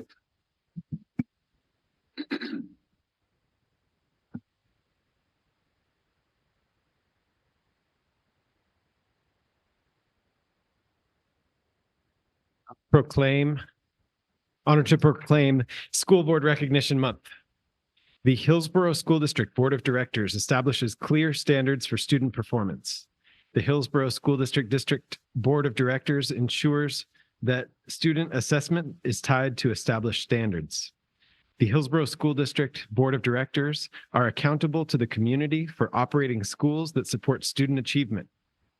The Hillsboro School District Board of Directors align school district resources to ensure that students meet standards. The Hillsboro School District Board of Directors build collaborative relationships based on trust, teamwork, and shared accountability. The Hillsboro School District Board of Directors are committed to continuous education and training on issues related to student achievement. The Hillsboro School District does hereby declare its appreciation to the Board of Directors and proclaim the month of January 2024 to be School Board Recognition Month. I urge all community members to join me in recognizing the dedication and hard work of local school board members in preparing today's students for tomorrow's world. Thank you. We can clap, right? Yeah.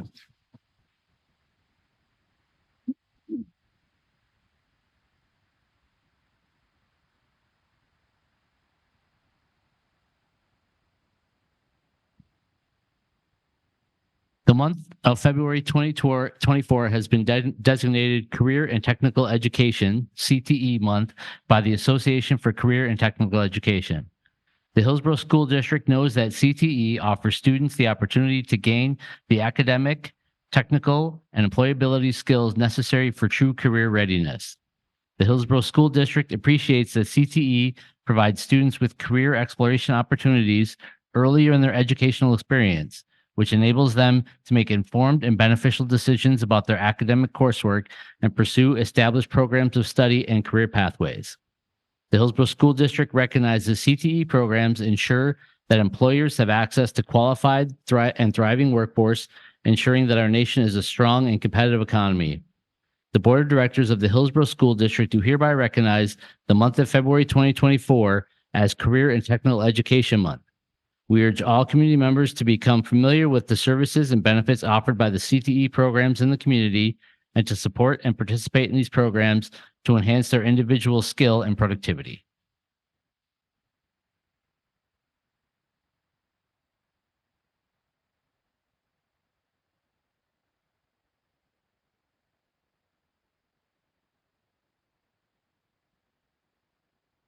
February is a very busy month. The Hillsboro School District honors and acknowledges the central role of Black Americans in U.S. history, of which I am very proud. The Hillsboro School District is committed to diversity, equity, and inclusion and rejects the long history of institutional racism towards Black Americans. The Hillsboro School District pledges to stand against bigotry, intolerance, hate, and follow the lead set by generations of Black Americans who have courageously led us to the pursuit of equality.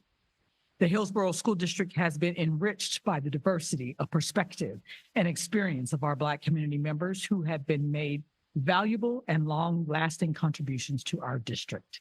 The Board of Education of the Hillsboro School District do hereby proclaim the month of February 2024 as Black History Month. We urge all community members to join us in recognizing the many contributions and achievements of Black Americans to the development of prosperity of our community, Hillsboro. Thank you.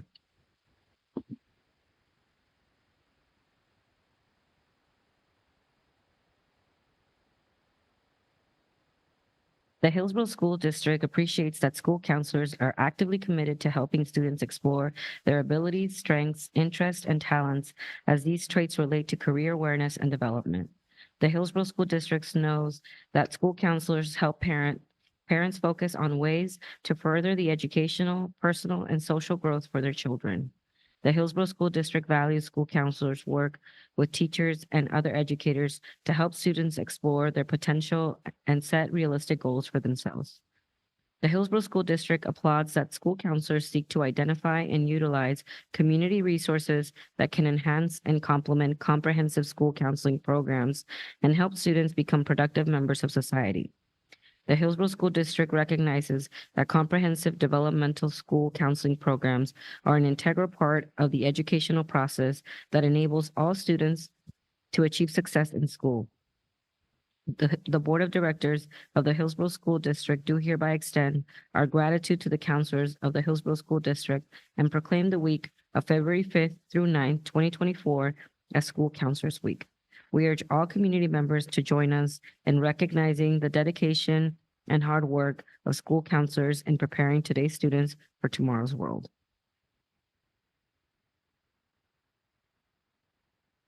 Okay. Next up, we are at the approval of our agenda. And at the outset, I would like to move that we amend the printed agenda by removing action item 8, the adoption of the 2024-2025 and 2025-26 school calendars. Is there a second? Second. It has been moved by me and seconded by Director Thomas that the Board of Directors amend the printed agenda by removing action item 8, adopt 2024-25 and 25-26 school calendars. Is there any discussion? Briefly, Get close. Get close. Briefly, since we had so much community input, I want to say thank you to our staff for, can you hear me all right? Right here, right at your, thank you. Okay. I want to say thank you to our staff for coming forward with a proposal with regard to the calendar that was well thought out and explaining it. I want to say thank you to the community for providing us feedback and input. I think all of us got more input than on this issue than we've gotten in all the other issues combined almost. For me, that's true. So I want to thank our staff, thank the community.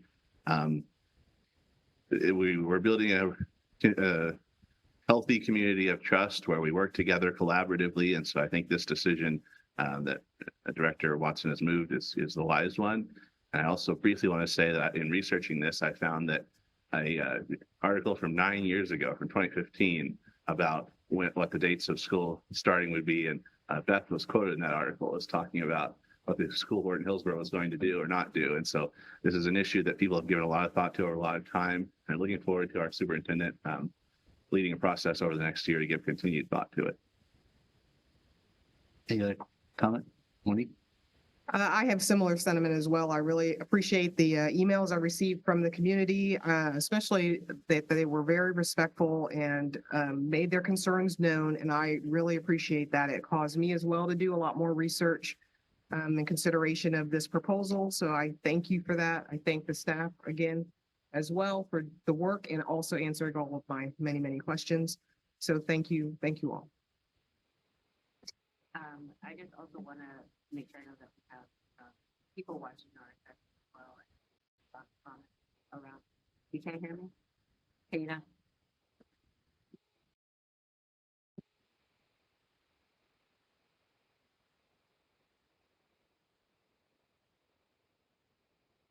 Okay, can you hear me now? Oh, yeah. Yay, okay.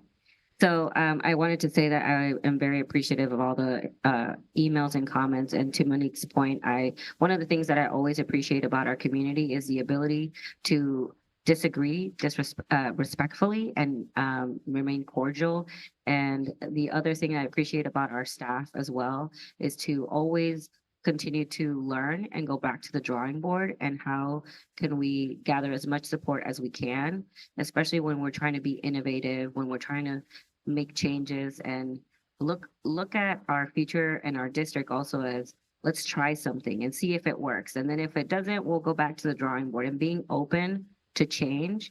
I think that's something that I always value about our administration is just looking to, sometimes we don't get it right and that's okay. And we'll keep trying. And I really like that. And I like that about our community, the ability to be flexible and try something new. And I'm sure we're going to keep trying. And this is just another area that we do that work. So I appreciate all of that. Thank you.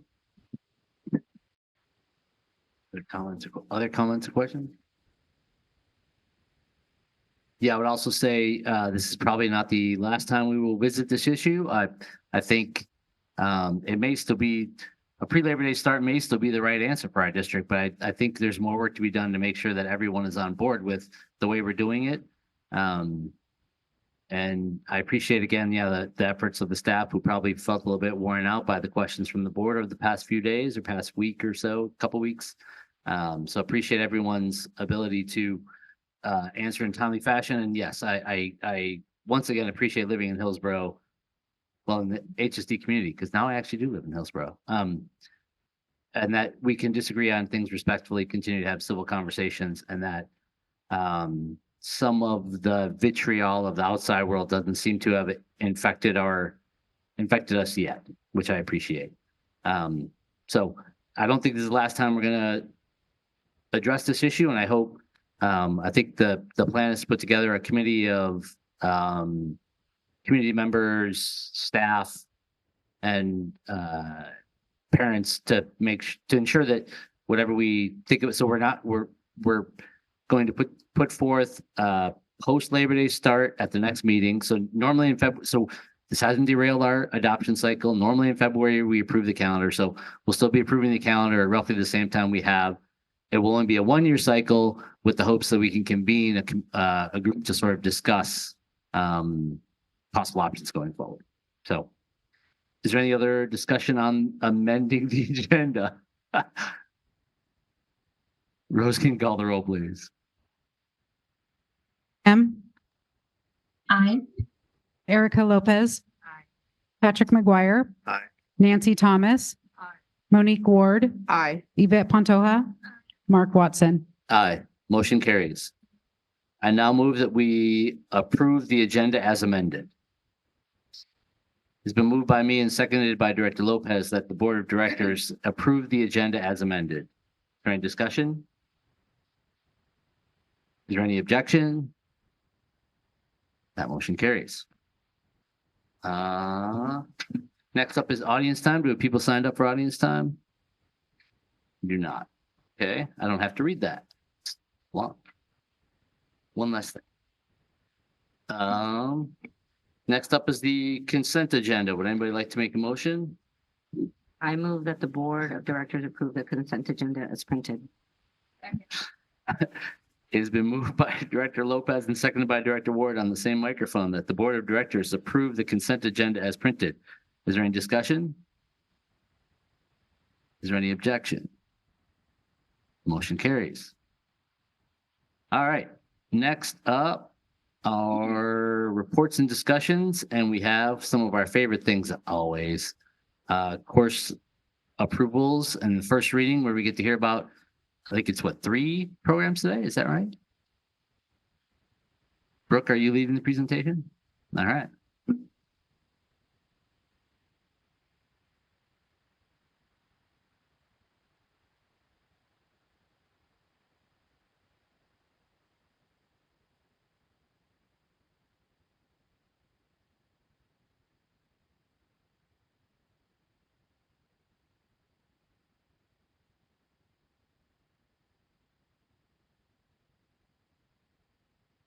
As we're queuing up the presentation, I will introduce this wonderful team behind me.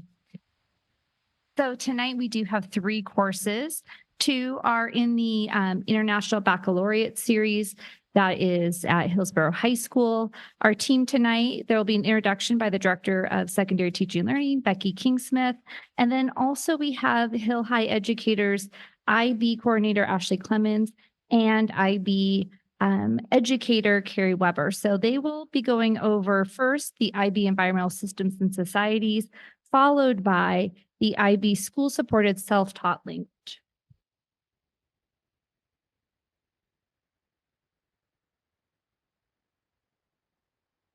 Okay.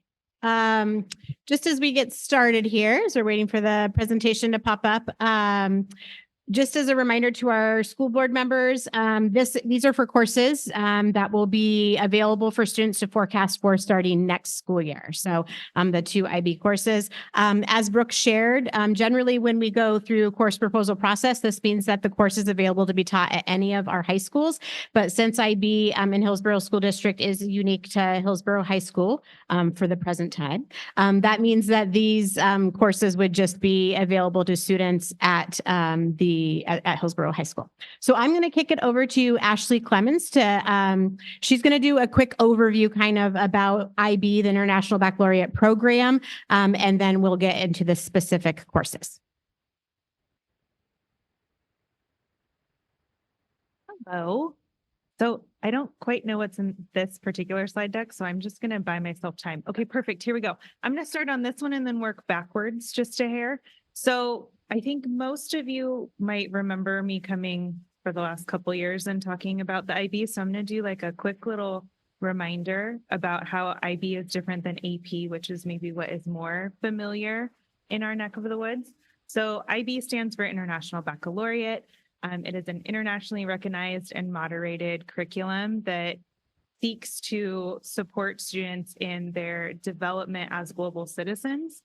And it differs from the AP in that much of the AP courses and curriculum are centered in America in terms of its creation and its assessment, and they're meant to be one-off courses. So students are intended to take just singleton AP courses. They're not necessarily interconnected. The IB's intent is to create courses that are explicitly interwoven with each other. So when we're talking about our IB classes, they're meant to be part of a larger package of a curriculum experience that our students are receiving, where they're seeing the connectedness of all of these different courses. So the IB has a learner profile, which is part of what we hope our students are able to kind of grow in terms of their traits as scholars by their participation in these courses. And then the mission statement that says a lot of the things that I just summarized. So here's what our IB courses look like now, and then highlighted in yellow are the 2 additional courses that we're asking you to approve this evening. So for students at Hill High, and we do accept transfers, there are 3 ways that students can access the IB. One is that they can do the full IB diploma program as prescribed by the IB, and that is a diploma in addition to the Hillsboro School District diploma. They can earn a bilingual IB diploma, or they can just earn a monolingual IB diploma, and those are diplomas that are recognized internationally. And so those students will do a sampling of 6 courses from that wheel, the addition of our theory of knowledge course, and then some extra components, the CAS and the EE that we don't have to go into. Students can also take the honors CCP route, which is like IB diploma cut in half. Well, they do our theory of knowledge course, any 3 IB courses over their 11th and 12th grade years. And that is their kind of senior project capstone path. And then students can also just take any course the way that they could take an AP course at our other high schools in the district.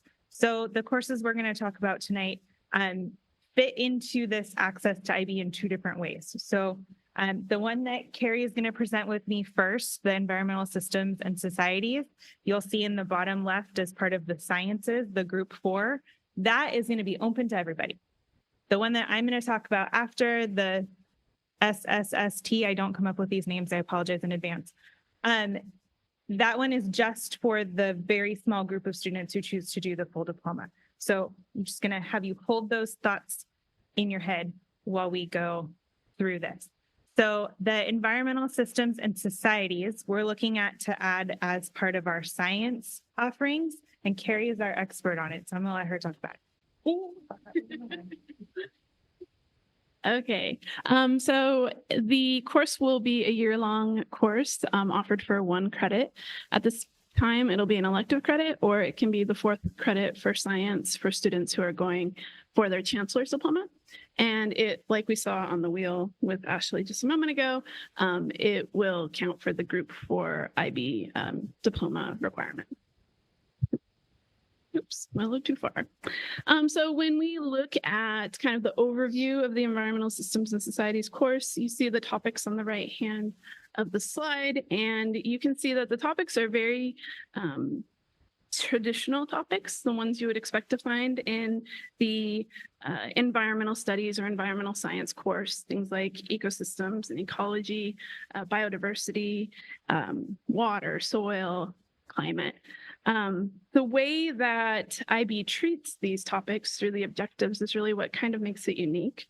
So not only are students expected to understand and learn the facts about these topics, but they're supposed to take it a step further and really critically think about environmental problems and their solutions in light of different environmental value systems and perspectives. So it really has them thinking deeply about these environmental issues.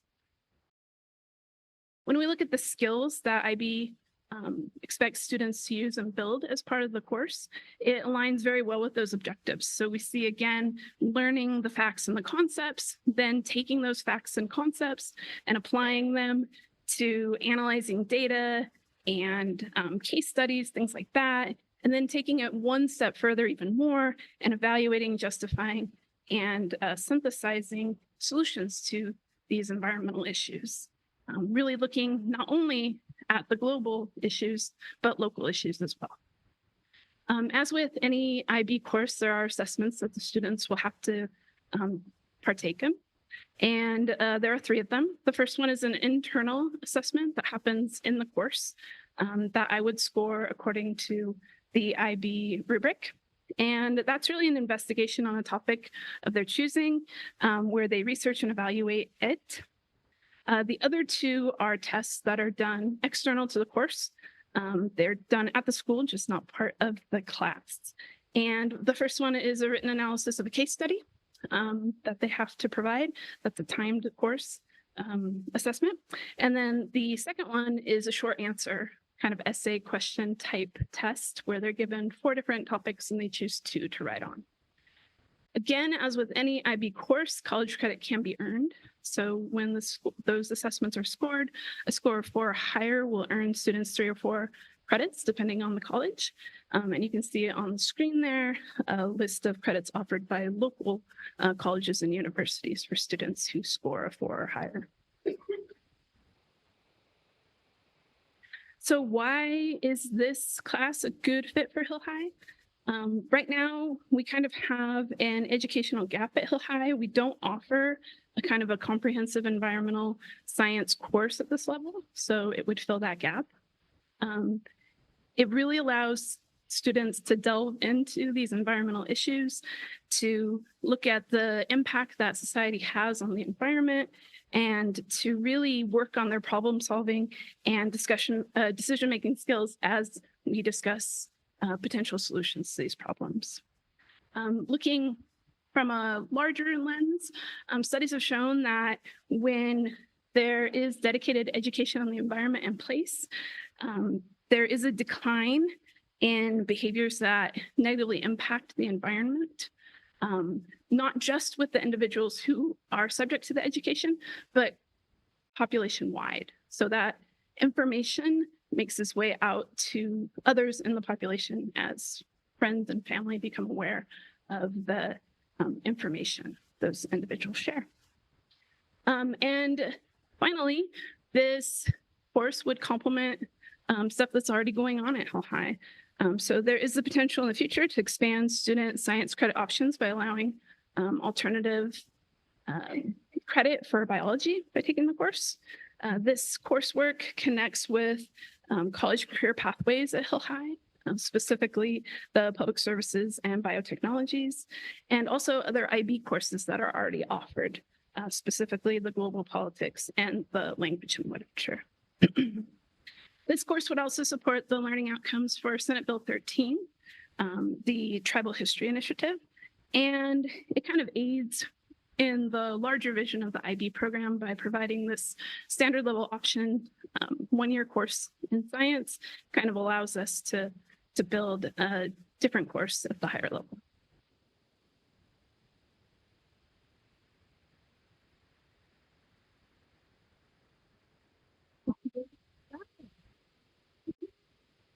Our CCAC met a couple weeks ago, and our chair, Joe Everton, is going to be sharing the feedback and the recommendation from our committee.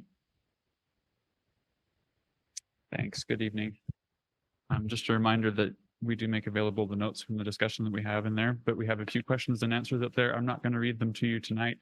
You can kind of see them, but we did recommend it 17-0, unanimous.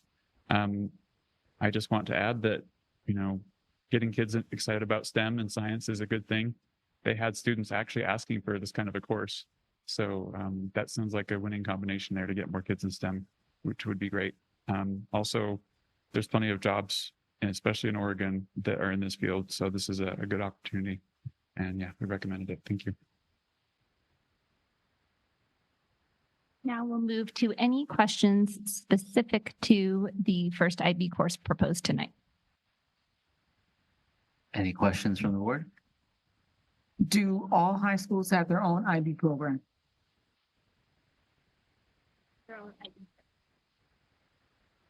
Yeah. No, IB is offered just at Hill High. Okay. Yeah. Oh. There, we do have AP environmental science. There are some overlap. It also is different from its view, and that is available at, I don't know what schools currently teach it, but it's available at all of our other three high schools to potentially. Thank you. I misunderstood where the IB program was based out of. Yeah. Thank you. Now, Nancy's got me thinking. Now I'm curious.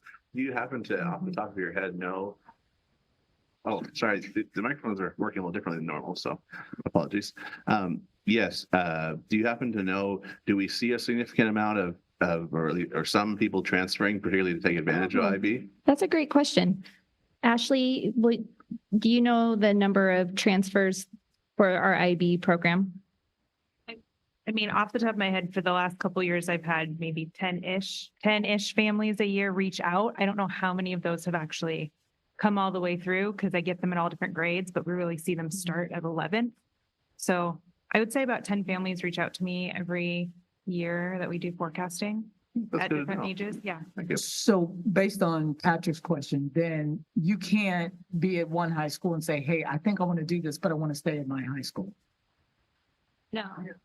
No, you would fully enroll at Hillsboro High School to go through the IB program. Understood. Thank Yeah. you. I Oh, of appreciate course. that. Yep. Okay, so with that, we're going to move on to then our next IB course. Uh-oh. It is.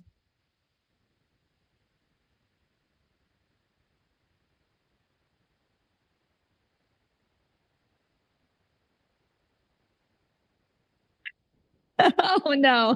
I got too excited about that. Okay, here we go. Let's go. Did I click to the end? Oh, no. Well, here's what I'm going to say as we're working on that. I would also like to acknowledge Principal Meyer from Hillsboro High School being here this evening as well. Thank you so much for being here and all of the work that you do. I would also, Mark, I heard you say that this is one of the favorite things that you get to do. Well, guess what? We have one more next month that we will be bringing forth, but this is our last career and technical education course that we'll be proposing tonight, and we'll bring forth one more course proposal next month. So hold tight. You got one more since it's one of your favorite things.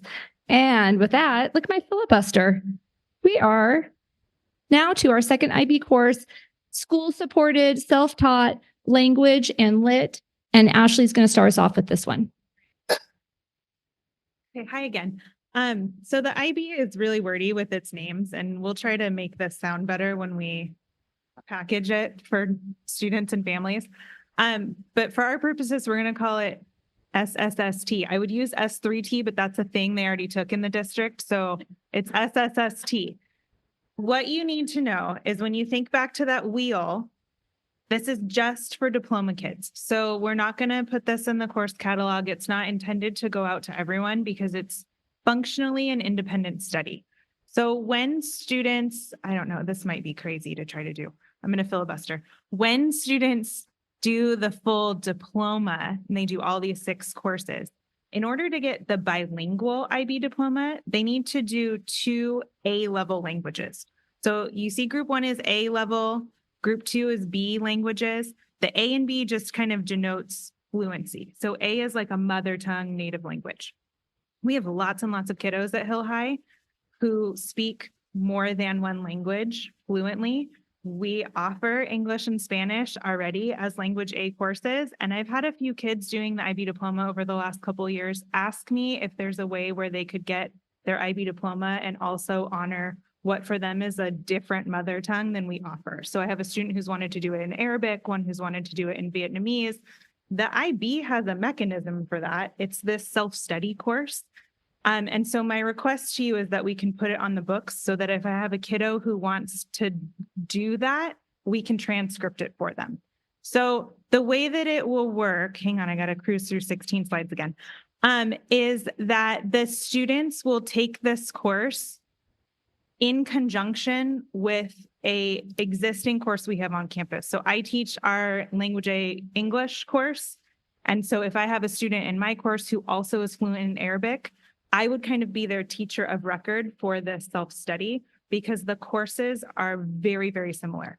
So this SSST class is a literature class. The students will choose literature written in their language of choice. We will work as an expert teacher in that field with a language expert to make sure that those books are grade level appropriate or accessible, meet all the requirements.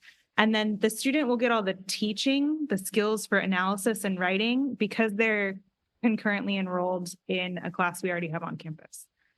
The independent study part is, hey, we're doing kind of the same assessments. You do it for me, and then you're going to replicate that assessment for this course you're doing in your other mother tongue. Okay. So it's a literature course, pretty standard in scope. They ought to do different genres. They have to read, write, speak. The rubrics mirror the ones that we have used and do use in our current language and literature course from the IB. So it's relatively straightforward in terms of what the students are asked to do. It aligns with what they're asked to do already in our approved IB Language A courses. This one's just the side caveat of it helps our kiddos honor another mother tongue. Cool.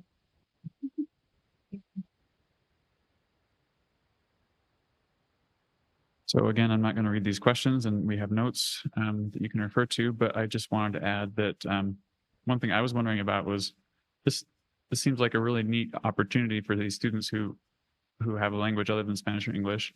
But how are we going to support this with so many different students? And it seems like there's a one-on-one component, but it's kind of baked into the IB program. They have a system for this, and they explain it to it. I can't relate it all in 1 minute, but they have a way of managing this. And also, this is really, again, just for students seeking a full IB diploma. So it will work, and it will be a neat opportunity for a lot of students who wouldn't get to study with so much focus on their family's culture and language otherwise. So we recommended it unanimously. Thank you. Okay, again, any questions for this specific course before we move to our final course of the evening? Yes, Patrick. So just to make sure I understand, since I'm more familiar with AP than IB, the list of literature would be provided in each language that would be under consideration for the student, or that's self-selected partially? Cool. Okay. So the IB puts out a long list of titles and authors, and then within the course, there's some self-choice. I don't think that's what it's called, but I don't remember at this hour, that students are allowed to, and so it's kind of a combination. Okay, that's great. And then I guess briefly, also another only mildly related, put you on the spot question, but do you happen to know about how many students do the full diploma in our district? I sure do. So seniors right now, I have 12 and I have 15 juniors. I don't know how many I'm going to get for next year, but they've been growing over the years. So that's great. And of my current cohort, I would say this year's juniors, half of them are going for a bilingual IB diploma with Spanish and English. They're our first cohort who gets to do the bilingual IB diploma. So that's super exciting. And I've got 2 of those kiddos who would have done the SSSST course if we could have transcripted it. That's very exciting. Thank you. Yeah, I really appreciate you including that you have students asking for this and we're being responsive to the needs of our students and families, saying, hey, is this the thing we can do? And 15, 20, to your point, Joe, it seems like it's a manageable subset. It is sort of a lot of one-on-one, but it feels like a manageable subset. And I really appreciate that we're being responsive to what students are asking for. So thank you. Thank you so much, IB team.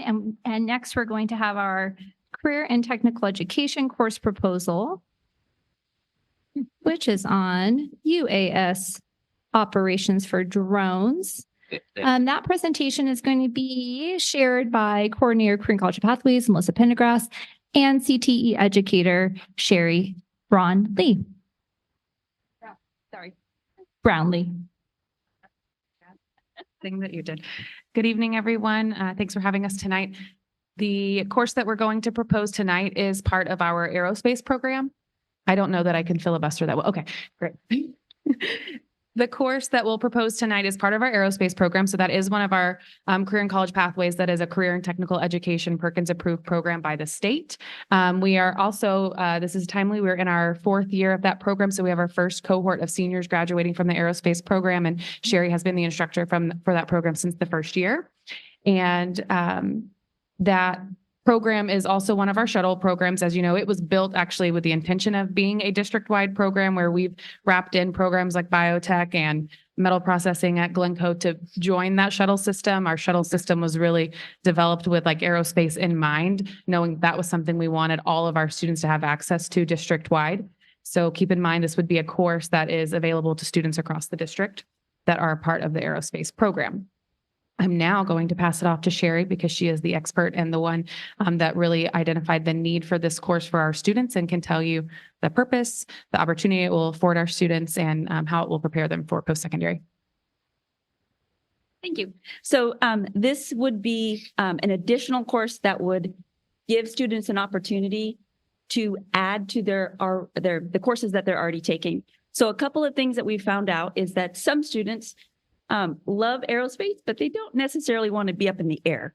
They would rather be a drone pilot. So this kind of gives students the option to still be a pilot, but not a pilot that leaves the ground.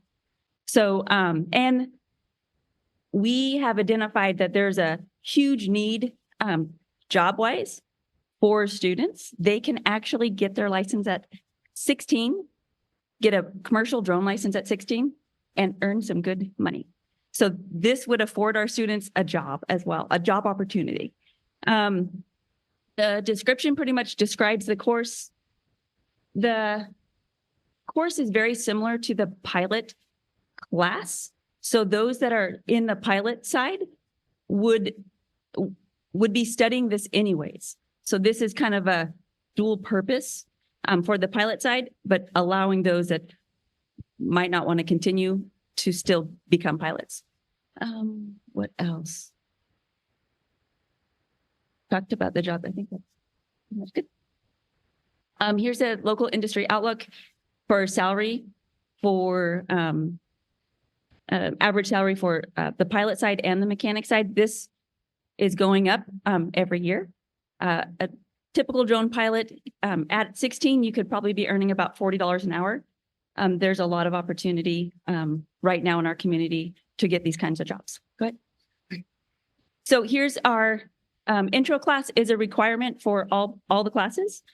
Then there's the pilot side and the mechanic side. The UAS operations would be an additional, and it would be optional. They don't have to take it. And then they can continue their senior year and finish out their capstone class. We're still following the same Oregon skill sets. There's actually an unmanned aircraft course, a 2-year program at Lane Community College. PCC doesn't have one yet. I'm actually working on that. Good. And then no additional costs, except for if you want. But otherwise, we've already got the materials. Yeah, in terms of, I know we've talked about each of our courses, what the impact would be on FTE. So in terms of cost related to supplies and equipment, there's an after school club, so they've already been building the resources that they need for the course as part of the club. So to start the course, we have that. We also have a great partnership with the Oregon Air Show Charitable Foundation, and they support any additional needs that are that come for courses. And so if there were additional needs, they would support that in terms of equipment and supplies. On the FTE side, it would take one period of the teacher's FTE.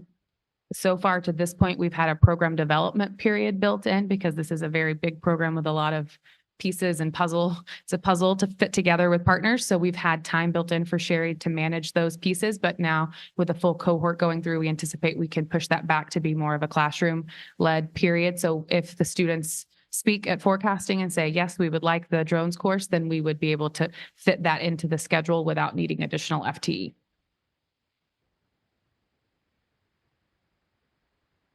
And then like the other classes, this course is, as a part of the program, we are really targeting students who are identifying as female and students identifying as BIPOC, only because we want the aviation community, and we've had people from that community come to us as well. We want our students reflected in the faces of the aviation community, and they're not right now. So this is trying to equal the equal the field. And then our partners, Alaska Horizon, Port of Portland, the Oregon Air Show Charitable Foundation, Portland Community College, and then the Air Show. All of those are supportive of this.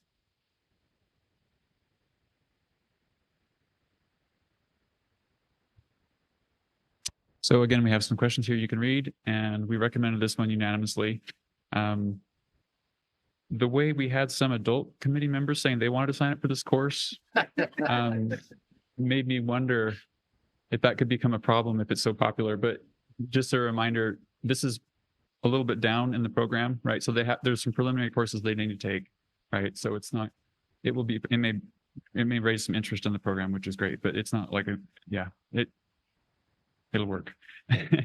And it's also neat that it has, besides just how to fly a drone, a lot of the surrounding things that you need to know in the industry, ethics and other things that are really interesting and build out their experience. So again, we recommend it. Thank you.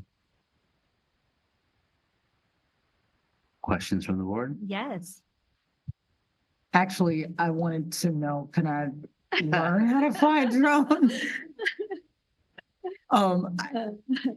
It's such a complete and total thrill to see this continue to grow and continue to grow. And I believe that one of our prior students will now be graduating this year.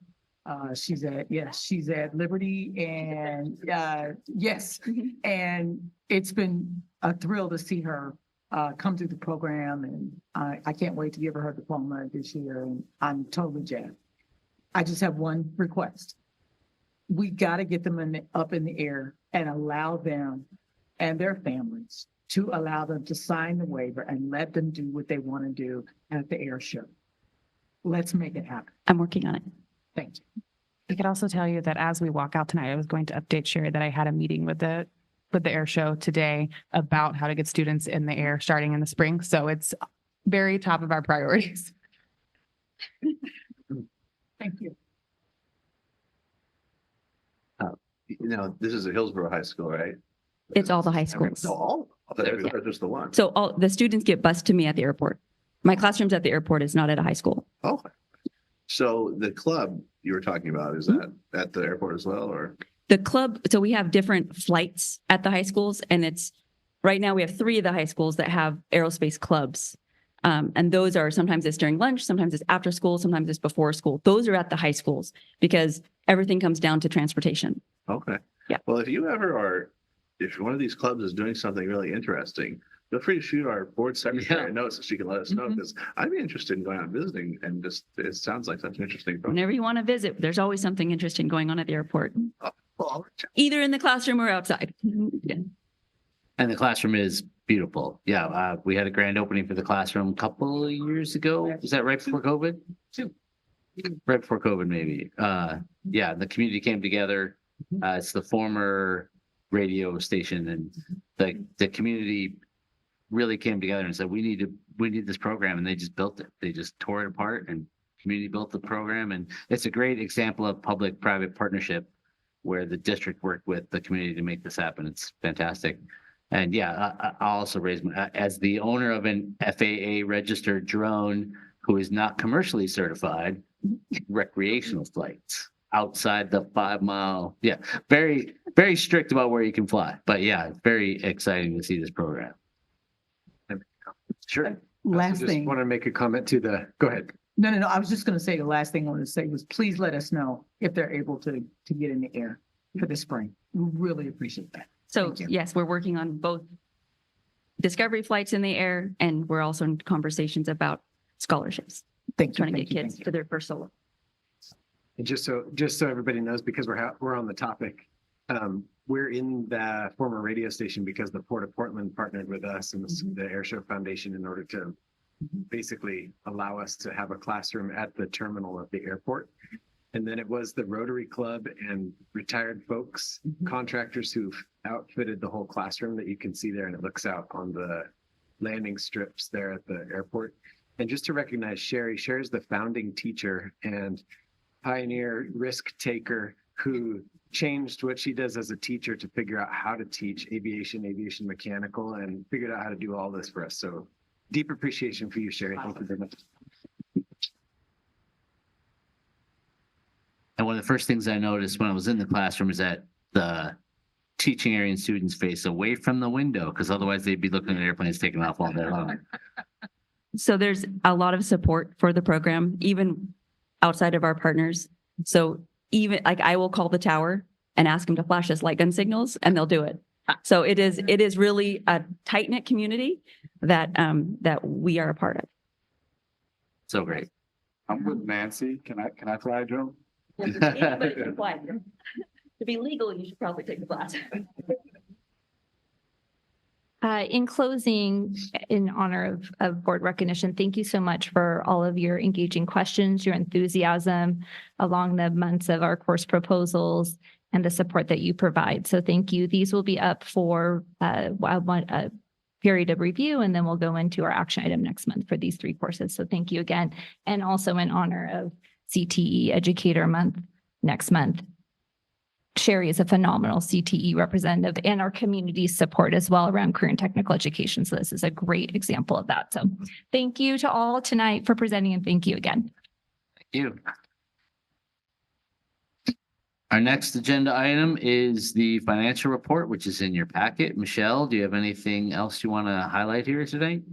Nothing to add other than there's some interdepartmental work going on. We talked about the supplemental materials to the long range facility plan. So that's a big focus of our cell work currently. So I wanted to bring that forward and then welcome Jeannie Zmolek into the business office. She replaced Nathan DePinto as a fiscal planning specialist, and we're super excited to have her in our office helping with grants.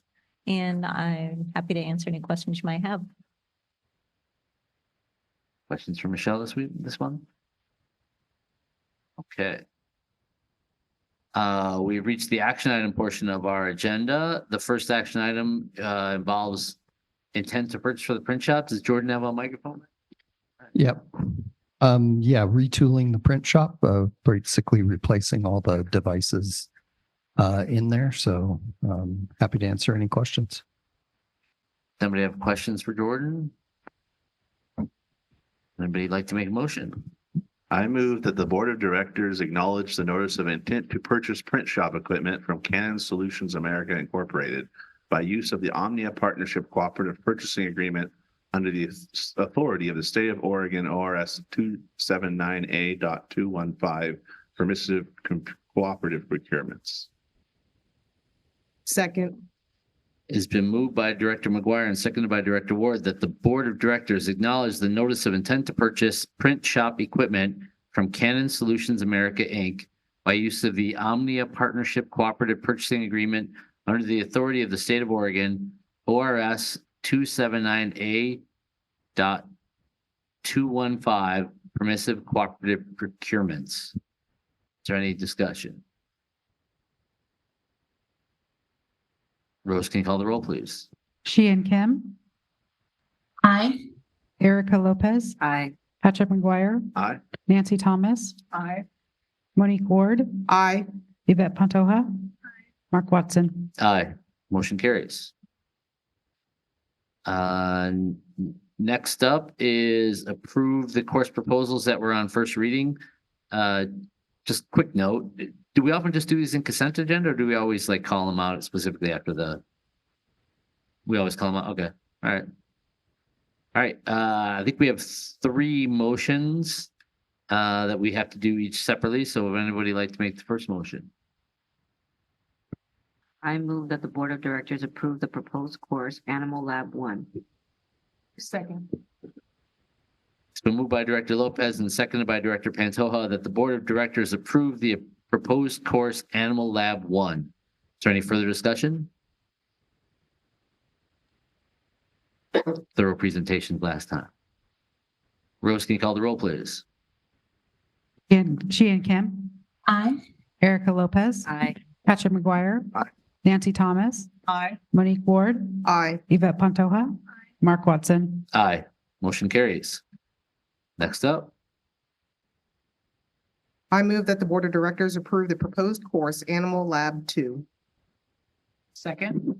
It's been moved by Director Ward and seconded by Director Thomas that the Board of Directors approve the proposed course Animal Lab 2. Is there any further discussion? Rose, can you call the roll, please? Sheehan Kim. Aye. Erica Lopez. Aye. Patrick McGuire. Aye. Nancy Thomas. Aye. Monique Ward. Aye. Yvette Pantoja.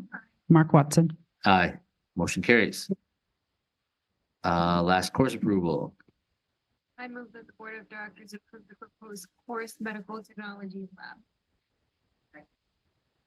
It's been moved by Director Pantoja and seconded by Director Lopez that the Board of Directors approve the proposed course Medical Technologies Lab. Is there any further discussion?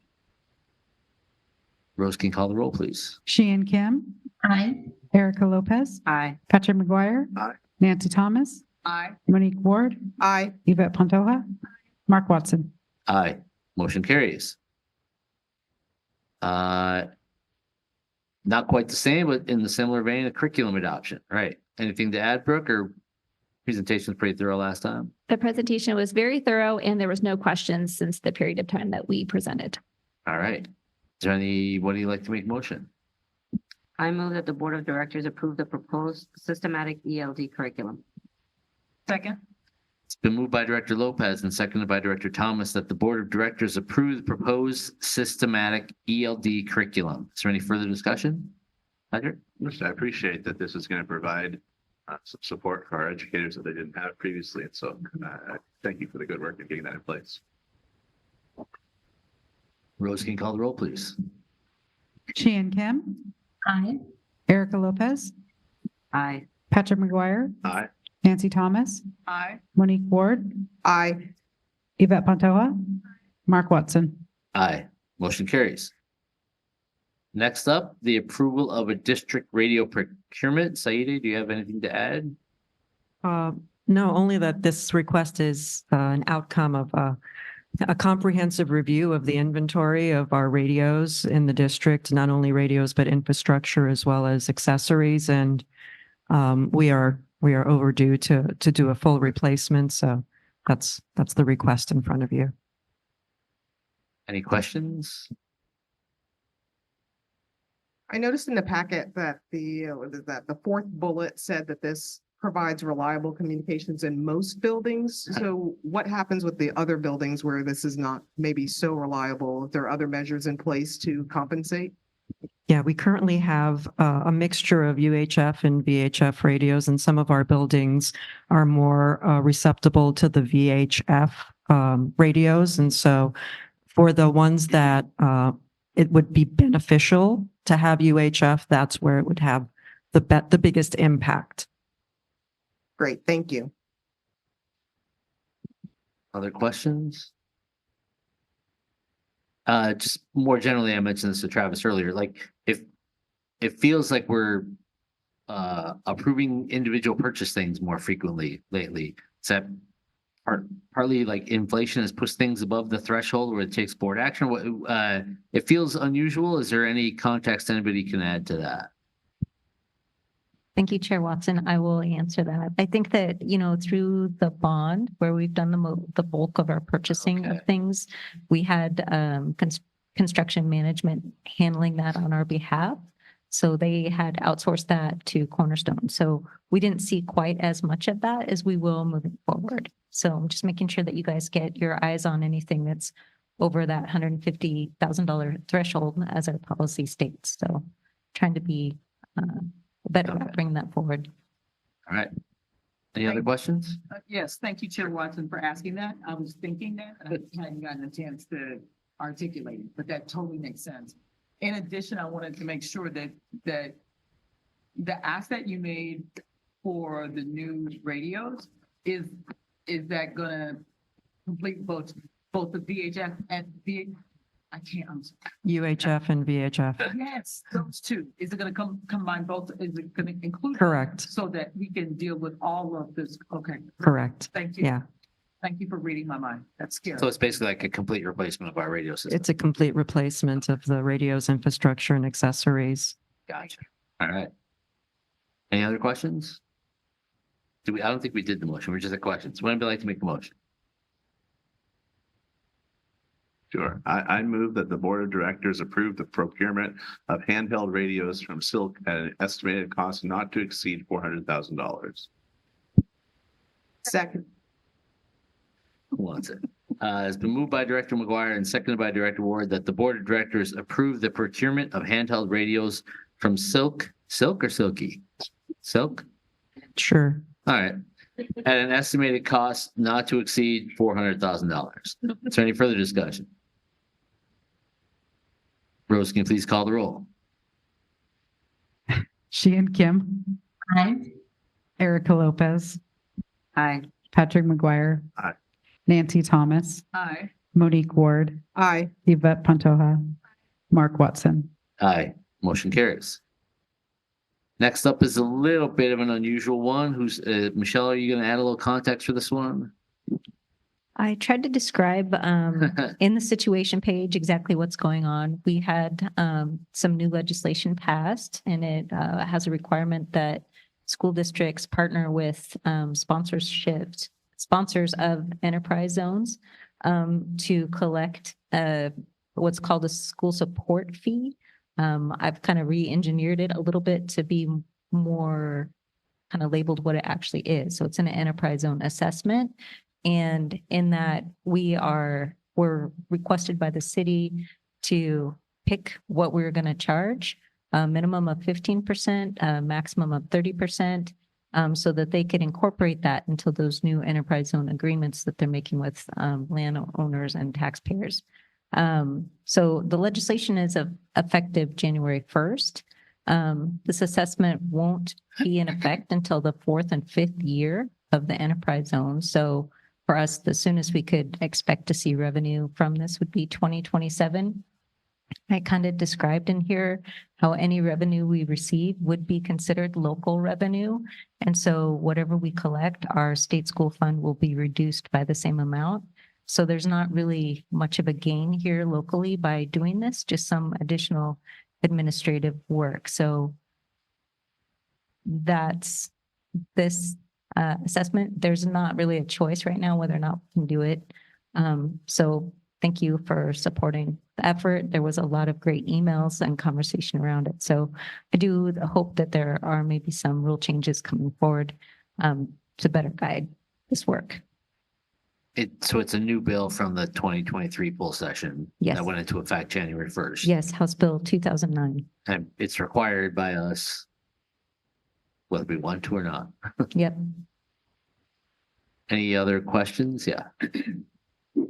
I think this is ridiculous. I just want to say that and publicly that I think that we should do when we have our meeting with our legislators tomorrow, that this is something we talk to them about. There's no net gain of new money for us, just more work for our district to pass through this money, but we don't actually get anything. And it's just another way to export more tax dollars from our community to the state fund. And I think whatever we can do to advocate or between now and when we're supposed to collect this, I think we should do our best to speak to our legislator about how they decided this. I don't know. And we do have some time. It's it's extraordinarily perplexing why they would give districts the choice of how much, given that they would just be choosing to tax their constituents to no net gain for the district. So the fact that bills come together in funny ways in the legislature, but the fact that they give us the choice of going between 15 and 30 is perplexing in this case. Yeah, and welcome to Director Pantoja and her new role in the Legislative Policy Committee. As a member of the Legislative Policy Committee, we often get updated on various pieces of legislation that would impact us, and this never came up. So it wasn't really on anyone's radar. So I do appreciate that there is time for a legislative fixer to address this going forward. And yeah, I hope to bring it up in future legislative conversations, but it appears right now we don't have much choice. So I appreciate that we've just chosen the minimum. I'd like to borrow my fellow board members' words, extraordinarily. I just don't understand. He's much more kind than I am, and today I'm not feeling kind. Why would you do this? Why would they put this on us like this? Knowing full good and well, we are a net exporter of our tax dollars. You already get more. We don't get enough back. And now you're saying we have to do this, mandatory, right? And then I have to give it back to you again. So I might just share with you guys a simple change, a simple rule change would be to take this out of the local revenue pot, and then it would come to us much like the construction excise tax, even though it's purposed just for facilities use. It's not included in our local revenue when we report it to the state, so it's not offset by a loss of state school fund. So a simple change like that might do the trick. I may or may not have access to draft language. That would be anything is helpful, but as it stands, this is extraordinarily what was the word? Perplexing. I will take my colleagues off the hook. I move that the board of directors. What? Oh, more questions. Sorry. Well, I sent Michelle a ton of questions about this because it is perplexing. And it doesn't make any sense. I guess I know that it's law now, but is there any conflict with legally for us as a district? Are we becoming a taxing a body? Because you mentioned a construction excise tax. Is that something that the county or the city collects for the district, or are we in the business of doing that as well? They do collect that on our behalf. We have an intergovernmental agreement for them to do that. Okay. And so this is unusual in that we are we'll be sending invoices or statements to anyone in the enterprise zones in their 4th and 5th year. Right. And so in the case that a business can't pay this tax in the future, then we also have to pursue that, correct? There will be probably a collections component to that, and we'd be working with the city on that as Yeah, well. I can't imagine what Because- the enforcement mechanism would be. Yeah. Well, I think that would be a breach of that enterprise zone agreement with the city, because it's all kind of tied together. We're now a party to that where we weren't prior. So taking that one step further, then I apologize for not asking this question earlier, but in the enterprise zones, do we know the corporations that are in the enterprise zones that are going to be the recipient of this? Not right now. We don't have that list yet. Okay, because if the list includes all the same people who don't pay taxes right now, we have a problem. Which also means that they're not going to voluntarily, I don't know.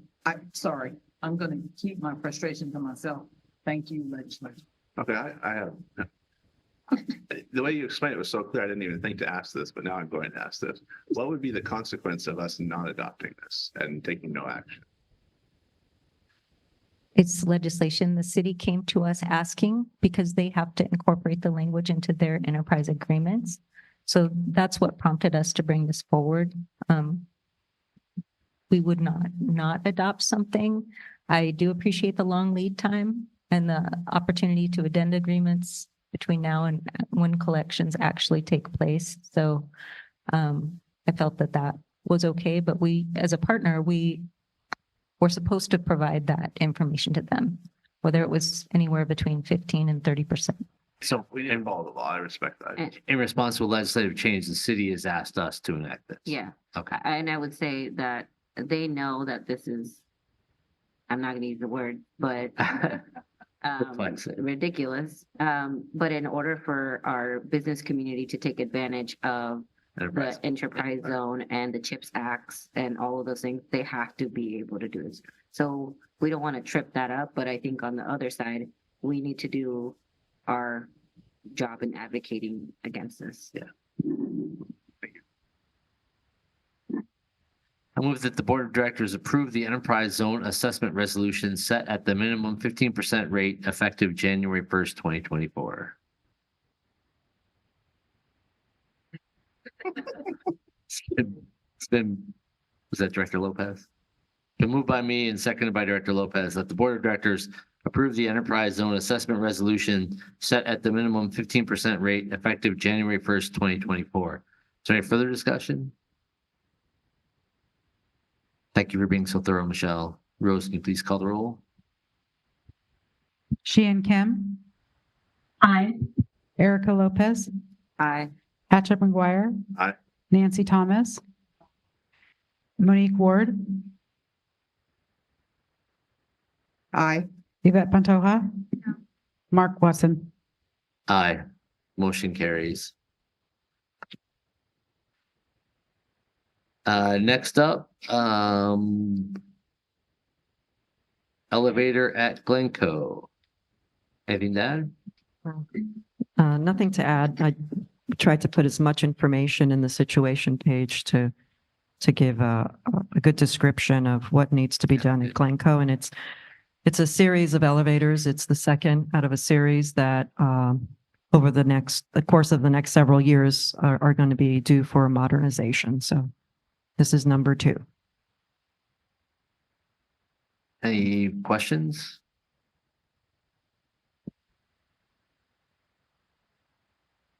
I just want to say thank you for the follow-up on my email about what other elevators in the district and what our situation was coming in the future. So thank you. You're welcome.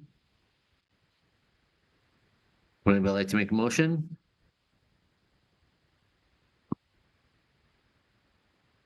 I move that the Board of Directors approve the notice of intent to contract with Cone to perform the modernization of the Glencoe High School elevator at an estimated cost not to exceed $180,000. Second.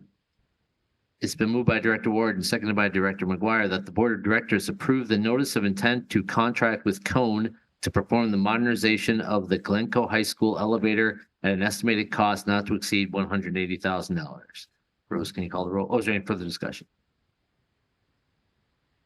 Rose, can you call the roll, please? Sheehan Kim. Aye. Erica Lopez. Aye. Patrick McGuire. Aye.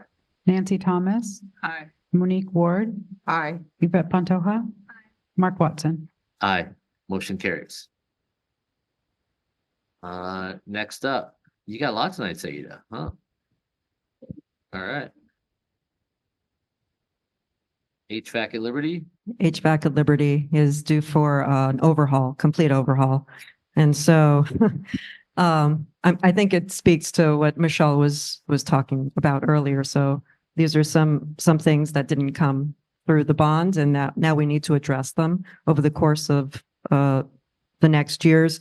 And so the HVAC system at Liberty is the next one that needs modernization. So this is not part of bond expenditure. This has to come from our general fund. Ah. The bond well is dry. All right. Any questions for Saida? I do. Isn't Liberty the newest school? It's the newest high school. High school. Yeah. Right. Right. How old is it? 2000. So the elevator's 2000. Glencoe is 1980. The elevator at Glencoe is 1980, and that one is currently being repaired. We won't need to modernize that. We're able to do some tweaks and get it to a point where we could push it to maybe 2 years down the road. But the HVAC system. the HVAC system at Liberty is the next one. And then there's a series of others that need upgrades as well. Thank you. I'm sorry. When you said 2000, I thought you're right. The HVAC system needs to be overhauled. It's 23 years old now. Holy cow. Feels a little tangential to our discussion upstairs. It does. Yeah. Any other questions? Would anybody like to make a motion?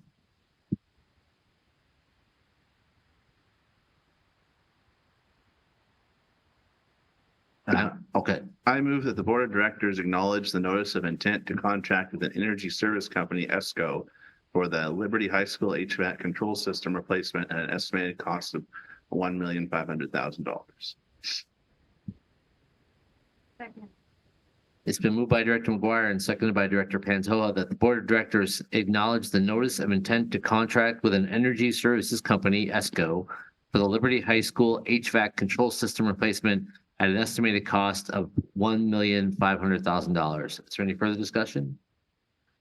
Just briefly, it's interesting how everything can be intertwined because we got a lot of emails about the subject of the school calendar for the year, and one of them was from someone who teaches at Liberty saying the reason we can't start before Labor Day is because the HVAC systems don't work and it's so hot.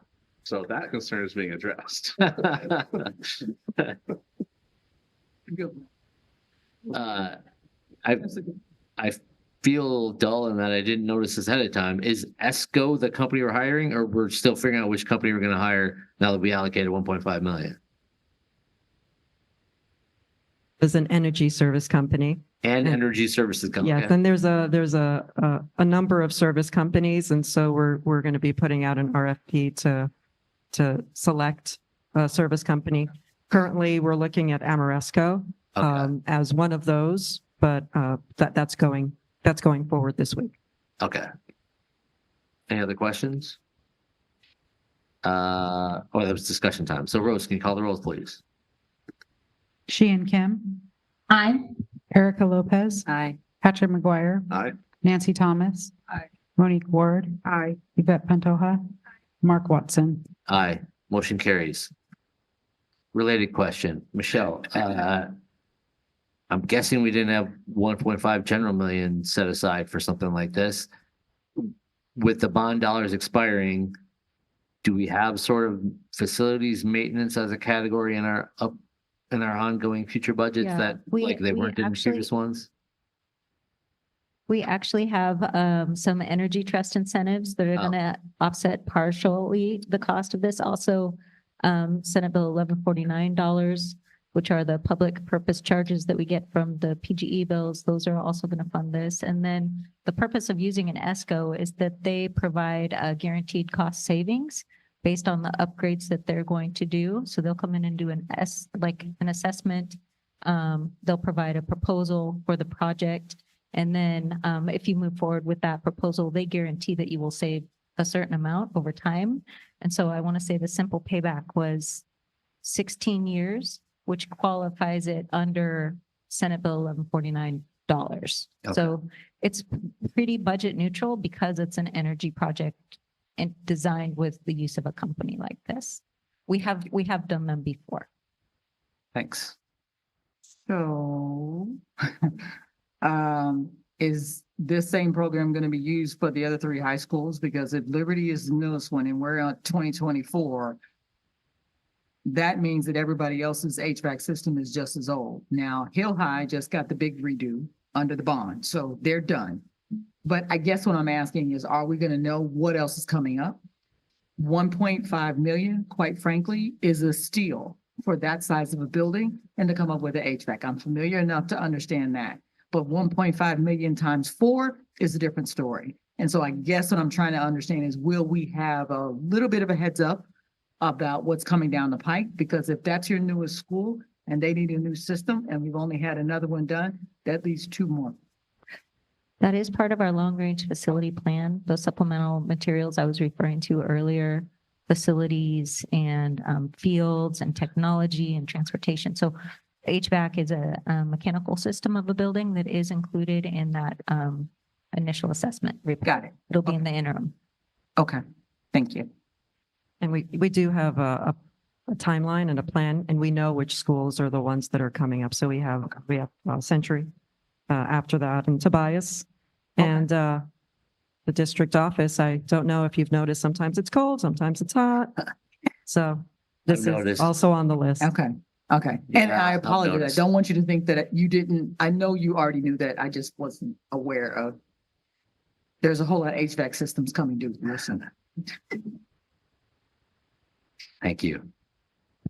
That completes the action item portion of our agenda to amenda. So we are to HCA and HEA reports, HCU and HEA reports.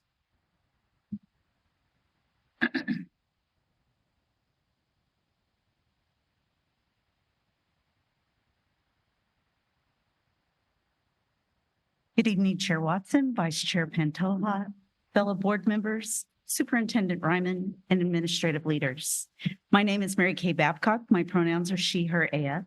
I'm a proud educator and the Hillsboro Education Association president, representing and speaking on behalf of our licensed educators. Happy New Year.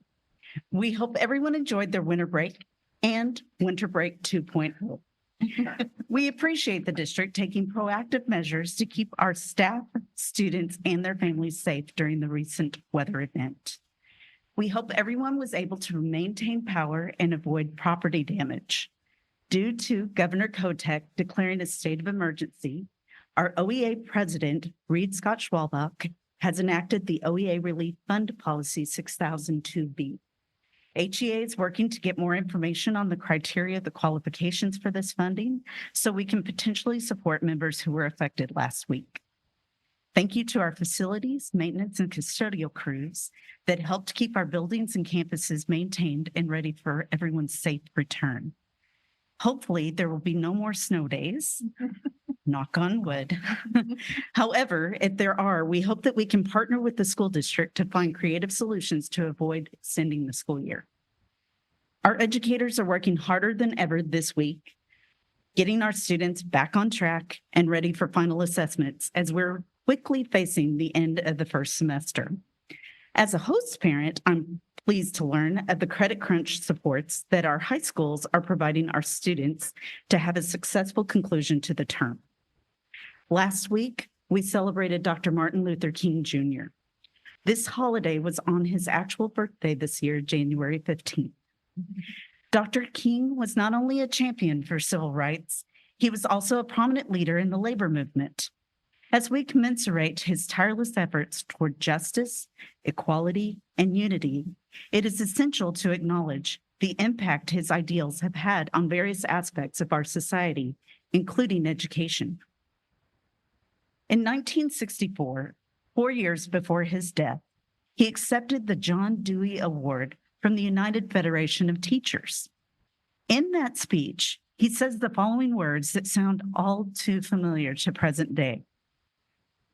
The richest nation on earth has never allocated enough resources to build sufficient schools, to compensate adequately its teachers, and to surround them with the prestige our work justifies. King added, we squander funds on highways, on the frenetic pursuit of recreation, on the overabundance of overkill armament, but we pauperize education.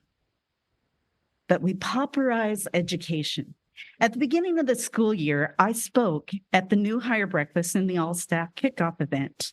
I explained why many of us chose education, because we're passionate about our content and we want to share our knowledge to help our students learn, grow, and thrive. We took jobs in education to help our students, not expecting to get rich, but far too often people think teachers took a vow of poverty. Hillsboro is a wonderful place to live. And if we want to maintain and recruit top educators and encourage them to live in our community, we have to pay them a competitive salary to stay aligned with the economic demands.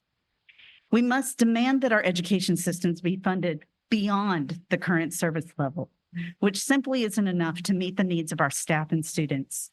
The quality education model should be our ideal goal to give our staff proper wages and our students the supports they deserve.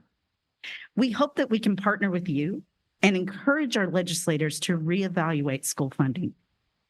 I'm very proud that HSD and HEA were flexible during last week's inclement weather and engaged in our first round of bargaining negotiations virtually. One of the great outcomes of CDL. So we're excited to dive into this work to improve our contract language, as well as bring forward new contract language that supports our BIPOC and LGBTQ+ members and students. Thank you for hearing our requests to delay the calendar adoption in an effort to get adequate feedback from students, staff, and community. While there have been many concerns about this calendar adoption, we want to make it clear that extending the school year by 3 days negatively impacts educators, students, and their families. At this time, I would like to thank you, our school board directors, for your leadership, your commitment to our staff, students, and community, as well as your partnership with our association to improve our working conditions and our students' learning conditions. To honor you, during School Board Appreciation Month, HEA will make a donation on your behalf in the amount of $200 to the Oregon Education Association Foundation. Established in 1995, the OEA Foundation provides educators with up to $100 grants to help students meet basic, urgent, and immediate needs so they can succeed in school. Cash grants from the foundation fill needs unmet by any other source. The OEA Foundation has purchased countless pairs of eyeglasses, provided many students with winter coats, paid for dental work and doctor visits, fitted new shoes on lots of feet, and even replaced a broken bedroom window. When all is said and done, the OEA Foundation works to ensure that the physical, social, and emotional needs of students do not stand in the way of success in school. Thank you, school board directors. The accountability you demonstrate to our community is truly commendable. Your leadership ensures that our schools are not only places of learning, but also environments that foster success and growth. Lastly, we look forward to the upcoming superintendent listening session and will make sure to promote this event among our membership. We encourage our members to join us at 4:15 p.m. on Tuesday, February 6th at Opvality Ridge. Thank you.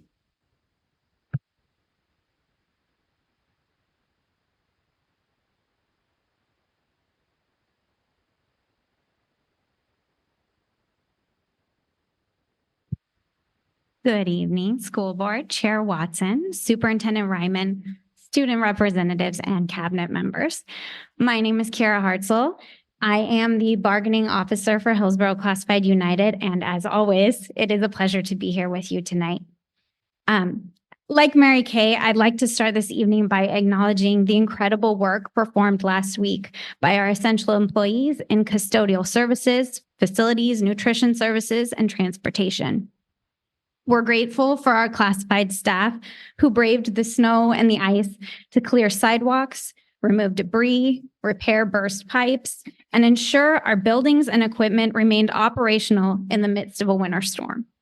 It is because of these essential workers that we were able to return to warm, clean, safe buildings on Monday morning. So to the staff that made this possible, thank you for all that you do for our district. January is an exciting time for many of us because it offers an opportunity to assess the successes and challenges of the prior year and to set new goals for the year to come. This season of evaluation and goal setting has seemed especially fitting to me this year as we prepare to begin a new bargaining season next week. As union leaders, we're often having conversations with staff about the challenges that they face in the workplace. And while these conversations can be tough and emotional, the end goal is never conflict or division. The goal is resolution. With that in mind, we enter into this coming bargaining season with excitement because for us, bargaining is an opportunity to reflect on the previous 3 years, to assess our successes and our challenges, and to forge new resolutions together for the years ahead. Our classified bargaining team, many of whom are with us here tonight, come to the bargaining table with the goal of making HSD a better place for our students and our staff. For them, this is a labor of love, but it's also an incredible sacrifice of time and energy. So I want to thank them for their commitment to this process. I'd like to actually briefly introduce you to some of them who came here tonight. When I say your name, you guys can wave. We have Amanda Giles from Lad Acres, an LMA, a library media assistant. We have Jessica Belanti, a technology support in tech services. Bethany Schaffner, an SEA at Century High School. Margaret McReynolds, an SEA at Evergreen. She might have had to leave. TJ Farrell, who's working here tonight, keeping us safe as our security patrol monitor. And David Eggleston, a bus driver at Transportation. Thank you, guys. I also want to acknowledge the support and sacrifice of their classified colleagues who enable this team to come to the bargaining table by stepping up to cover at schools and their job sites in their absence. So to you, your teamwork helps make our bargaining work possible. And finally, I would like to thank our school board. Your advocacy for our students and our staff is invaluable. I've personally had the privilege of witnessing much of this advocacy firsthand in the last 2.5 years as I've supported these meetings. During this time, I've watched you serve with integrity and compassion, centering the needs of our students and honoring your commitment to our community. I've seen you tackle tough issues with a spirit of collaboration and grace and speak strongly against discrimination and injustice. Though I know we don't always say it as often as we should, we appreciate all the work that you do. And to our student representatives, thank you for stepping up to advocate on behalf of your peers. That's a big job. We appreciate it. I have a teenager and she appreciates you. And also, thank you for making these school board meetings a little bit fun. Thank you. Thank you. Speaking of our students, we now begin our board discussion time, and we'll start with our students. You guys can decide who would like to go first. Oh, okay, very good. I just want to say thank you so much for to all the schools who gave us gifts and who made all these posters. I mean, it's not what I do this for, but it's really nice to have appreciation and makes me proud to be a board member for HSD. On a side note, a message from my theater. Come watch our musical play, Matilda. It's on February 23rd, 24th, 29th, March 1st, and March 2nd at 7 p.m. I play the escapologist. I don't want to have any spoilers, but it's a really fun play, and we've been working nonstop since November just to make the play as best as we can possibly be. So please watch it. Thank you.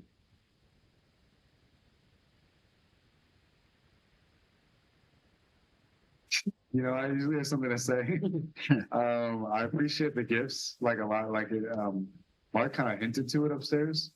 I wasn't really sure what I was coming downstairs to expect. I was kind of just expecting like a bunch of teachers from other schools. But as soon as we saw our tables, RJ and I were like really like mind blowing because we expected to be appreciated, but like not this much. So we're really grateful for it, and it was like a humbling experience. But yeah, thank you. And thank you for all the presentations and everyone coming tonight. And to my IB teachers that were here. All right. Superintendent's time. Thank you, Mark. Much appreciation to our school board and student reps for your volunteer hours, all the time that you take to consider the issues, to listen to community input and your community service. This isn't an easy time on earth to be a leader, and you guys are stepping up to be leaders in your community. So thank you very much for your service. I appreciated the conversation tonight about enterprise zone assessment. I wanted to say that we as a staff, the school district we go to great lengths to keep HSD and the board in good standing with the law. And the conversation was rich, and we will continue to do that and to make sure that we're scanning the environment and figuring out how to do so. We also have as a responsibility to keep you and us involved in legislative fixes and involved in the political conversation. So I heard that going on tonight, and I just want to appreciate Michelle and your words and your guidance tonight, as well as the enthusiasm for getting this fixed among school board members. So thank you. I wanted to echo HCA and HCU partners in appreciation for last week's response by our facilities and maintenance and custodial staff, as well as our nutrition and transportation staff. There's a lot of work that went into preparing our schools to recover from the ice storm. A lot of work on the ground from folks taking risk to show up at school and shovel sidewalks and fix broken pipes and do what they needed to do. We were ready to go back to school. It was a difficult week, and so thank you for your patience to community members. I also wanted to add a shout out to our communications department. If you ever need a complicated message sent out in 5 minutes in 2 languages, Beth and her team can do that, it turns out, at any hour of the day. And much appreciation to you and your team, Beth, and your collaboration and ability to communicate with our community. Next is, are you adding back days? I'm getting this question from board members and from the community. What I have to say about that is there's a lot of factors that go into play about how it is that we would possibly extend the school year. What I can say is that the smartest thing we can do right now is allow winter to pass and then look at the best decision, especially in order to make good on our basic requirements in Oregon law for instructional hours that we owe our students each year. And so we're doing that analysis now. It's not too soon to start talking about those creative solutions to how we make good on our promise to our kids. But stay tuned for more detail on that. I do want to mention that our calendar does include 2 days as placeholders for inclement weather add back, and that's for all students, staff, and community to understand that we might have to access an extended school year if we have too many inclement weather days. So just a heads up, and thank you again for patience and collaboration over the last week. Happy to be back at school. Thank you. Yeah. Am I wrong in thinking we've had snow days in March? Yeah. Okay. You're not wrong. Yeah. So, yeah, let's get through winter first. I like that. Let's get through winter. Come on, El Nino. Board of Directors time. We'll start online. Sheehan, do you have anything you want to add tonight? You're Nope. muted. I think you're still muted. Can you hear me okay? We can. Thank you. Hey, excellent. Just wanted to appreciate all of the presentations today. And I also, it's a pleasure serving with my fellow board colleagues. So happy Board Appreciation Month. And I'm glad we're all back and safe, and hopefully there will not be another ice storm. But that's all. Thank you. Thank you. Erica, anything you want to add tonight? I guess I just wanted to add back to our conversations that we know that we're heading into bargaining. We also know the issues that have been going on in other districts, and I'm really also just like fired up about like legislative advocacy right now, and I feel like this is going to be our year, like to really be on them. And I also feel like next year, which is a longer session year, is going to actually, it is this year. I was thinking about it was last year, but I was just thinking about how much work the legislative policy in OSBA does to help us frame our talking points and how to approach our legislators and how to move as one system that's advocating for the same outcome, and the power of people to be able to do that. So I just feel like the level of understanding now around how schools are funded, I think, has risen, and I'm really hopeful that the collective power from our district, from other districts, that we can do some meaningful change in this area. So I'm really filled with optimism around this. Monique, anything to add tonight? Yes. I would like to once again say thank you for the community involvement related to the calendar and for the, again, the respectful emails. That was very, very impressive, especially with the things that we hear that go on in our country and around our state. So thank you for that again. Thank you to the district and staff and students for all the goodies for the board this evening. Really appreciate that. Also, the presentations. I really love the CTE and the IB programs that we have in the district and those exciting new options for students. Hopefully they'll take full advantage of that. Thank you for the budget presentations that we had, because they were incredibly insightful and helpful to frame what's going on with funding and how our schools are funded.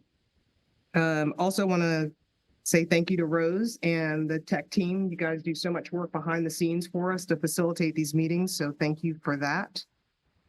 And looking forward to this new year. Thanks. Nancy, anything to add tonight? I do. First of all, I want to say that I'm very honored to serve as a publicly elected board member. That is something I don't think I ever had on my list of things to achieve in my life, but there is no other place I would rather be and no other community that I would rather serve with. So thank you. Huge kudos to the CCAC team for endorsing and supporting the 3 new courses. It's not enough to say thank you for what you do, but it's the only words I have right now. So I want you to understand it comes from the heart. It's incredibly exciting to see that we just keep developing, we keep evolving, and we keep growing, and we're doing that at the push of the children. And that's what this is about. So thank you. And I really do mean that. Thanks to Michelle, our CFO, and Beth for educating the board. They spent a lot of time trying to get us ready for understanding concepts like levies and bonds. And while it sounds very mundane to you, it is critically important for us to understand that. And so I'm sincere thanks for breaking it down over 3 sessions and giving us and putting up with all the questions and all of the strange thoughts and the machinations in our brains. Very deeply appreciated. While I realize I'm the only one at the dais with a Juris Doctorate, I do have an appreciation for being legally compliant. But I am going to say that I'm disappointed in the legislature that continues to force us to be a net exporter of our tax dollars. It's not fair. It is not equitable. I don't know what it is. I didn't live here when y'all made that decision, but I'm going to put that in the same hands with the whole common sense thing that apparently the Pacific Northwest said they didn't need. I don't know how that happened, but it did. But I would love for us to rethink that. I really would. I struggle with this, and now you're telling me we got to do something again. I know. Thank you for keeping us on point, Travis. I am not advocating. Well, yes, I am, but I'm not. I just want them to fix this. And I just felt like, so my no vote was not a no, I don't want to be legally compliant. It was just my way of saying I'm really frustrated. And I probably will not be the one to address the legislator, but let me tell you, if I ever get the chance, things will never be the same. Also, thanks to all the schools, it's really awesome, just like everybody said, to have all the gifts. It really is a wonderful thing. I can't wait to bling all the t-shirts out. So I'm very excited about that. And finally, I just want to say that I love having the student board members. We're very proud of you. By the way, I did make it to that Hill High concert. Thank you very much. And I want to make sure that I also finally wanted to say that I'm thrilled to see the growth of our aerospace and CTE program. It just warms my heart. Having Yvette as a part of this group last year just made it that more special. And let's get them in the air. Let's get the drones going. Let's do what we need to do. But this is something really, really super special that we have in this community. And I don't know of anybody else that has it. And so that's why I get excited about it. And thank you for keeping us safe every month. It means a lot to me that you even care. Thank you. Patrick, anything to add tonight? Yeah, sure. So first I want to ask RJ, is that Matilda the musical? Yep. I mean, that won a Tony on its original Broadway one, right? So this is a big stakes to live up to. I'm looking forward to this. Well, I think it's pretty neat that we've talked about wonderful things tonight. I think it's pretty neat that over at Liberty High School, our sustainable agricultural program is doing so well that our United States Congresswoman is coming to visit and to learn more about it. So I think that that's a real kudos to the staff who work on the sustainable agriculture program there. I want to just, again, during our work session, for those who aren't there, our team is doing incredible work on universal free school meals. They found some new ways to get things accomplished that I didn't know was going to be possible. And I've advocated for that for a long time. So many people have, and our team did a great job. And so we're really moving forward. And I want to thank them and highlight their work there. And then I just want to say I was touched by this card. I know no one people watching online can't see it, but it's a lovely card from someone at Tobias Elementary School for School Board Appreciation Month. And there's this nice message, thank you to Patrick, but then in big letters, but then in very small pencil on the top, it says, also, my friend thinks you're cool too. So it's nice to know that someone thinks I'm cool. Hey, think that tonight about? Yeah, first of all, thank you to the admin and all their presentations. It's always awesome to learn. And along with Nancy, I'm not about advocating for the law, but sometimes the law is meant to be changed. And I think that's one of them. And I do also want to say thank you to my fellow board members as it's Appreciation Month, and it's also Happy National Run for Office Day.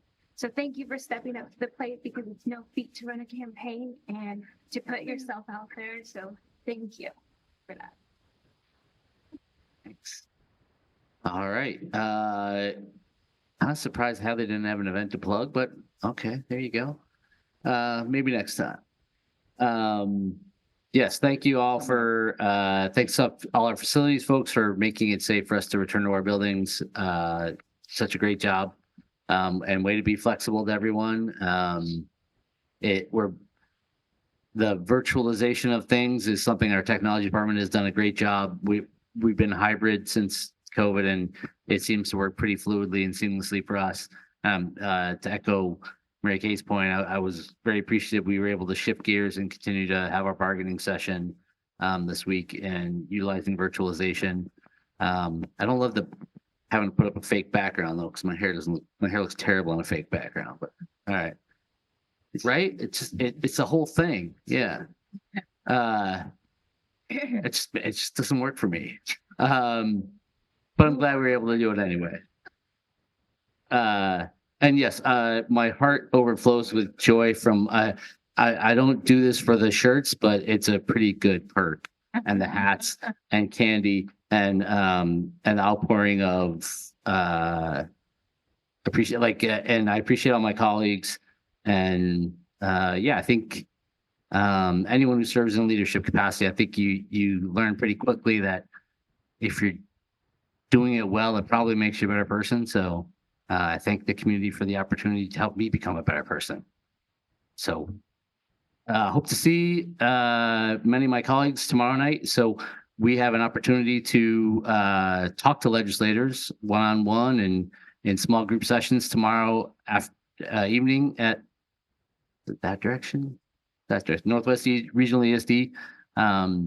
So even if you haven't RSVP'd, it's been a crazy week with weather, and I'm not sure exactly who's coming, who's not coming, but you're all welcome to come. And food will be at 5:30. Event will start at 6. We have some student speakers that Brooke has put together to highlight the Hillsboro CTE programs for our legislators. So should be a pretty good event, usually is. And I think with that, we are adjourned. Thanks everybody for coming.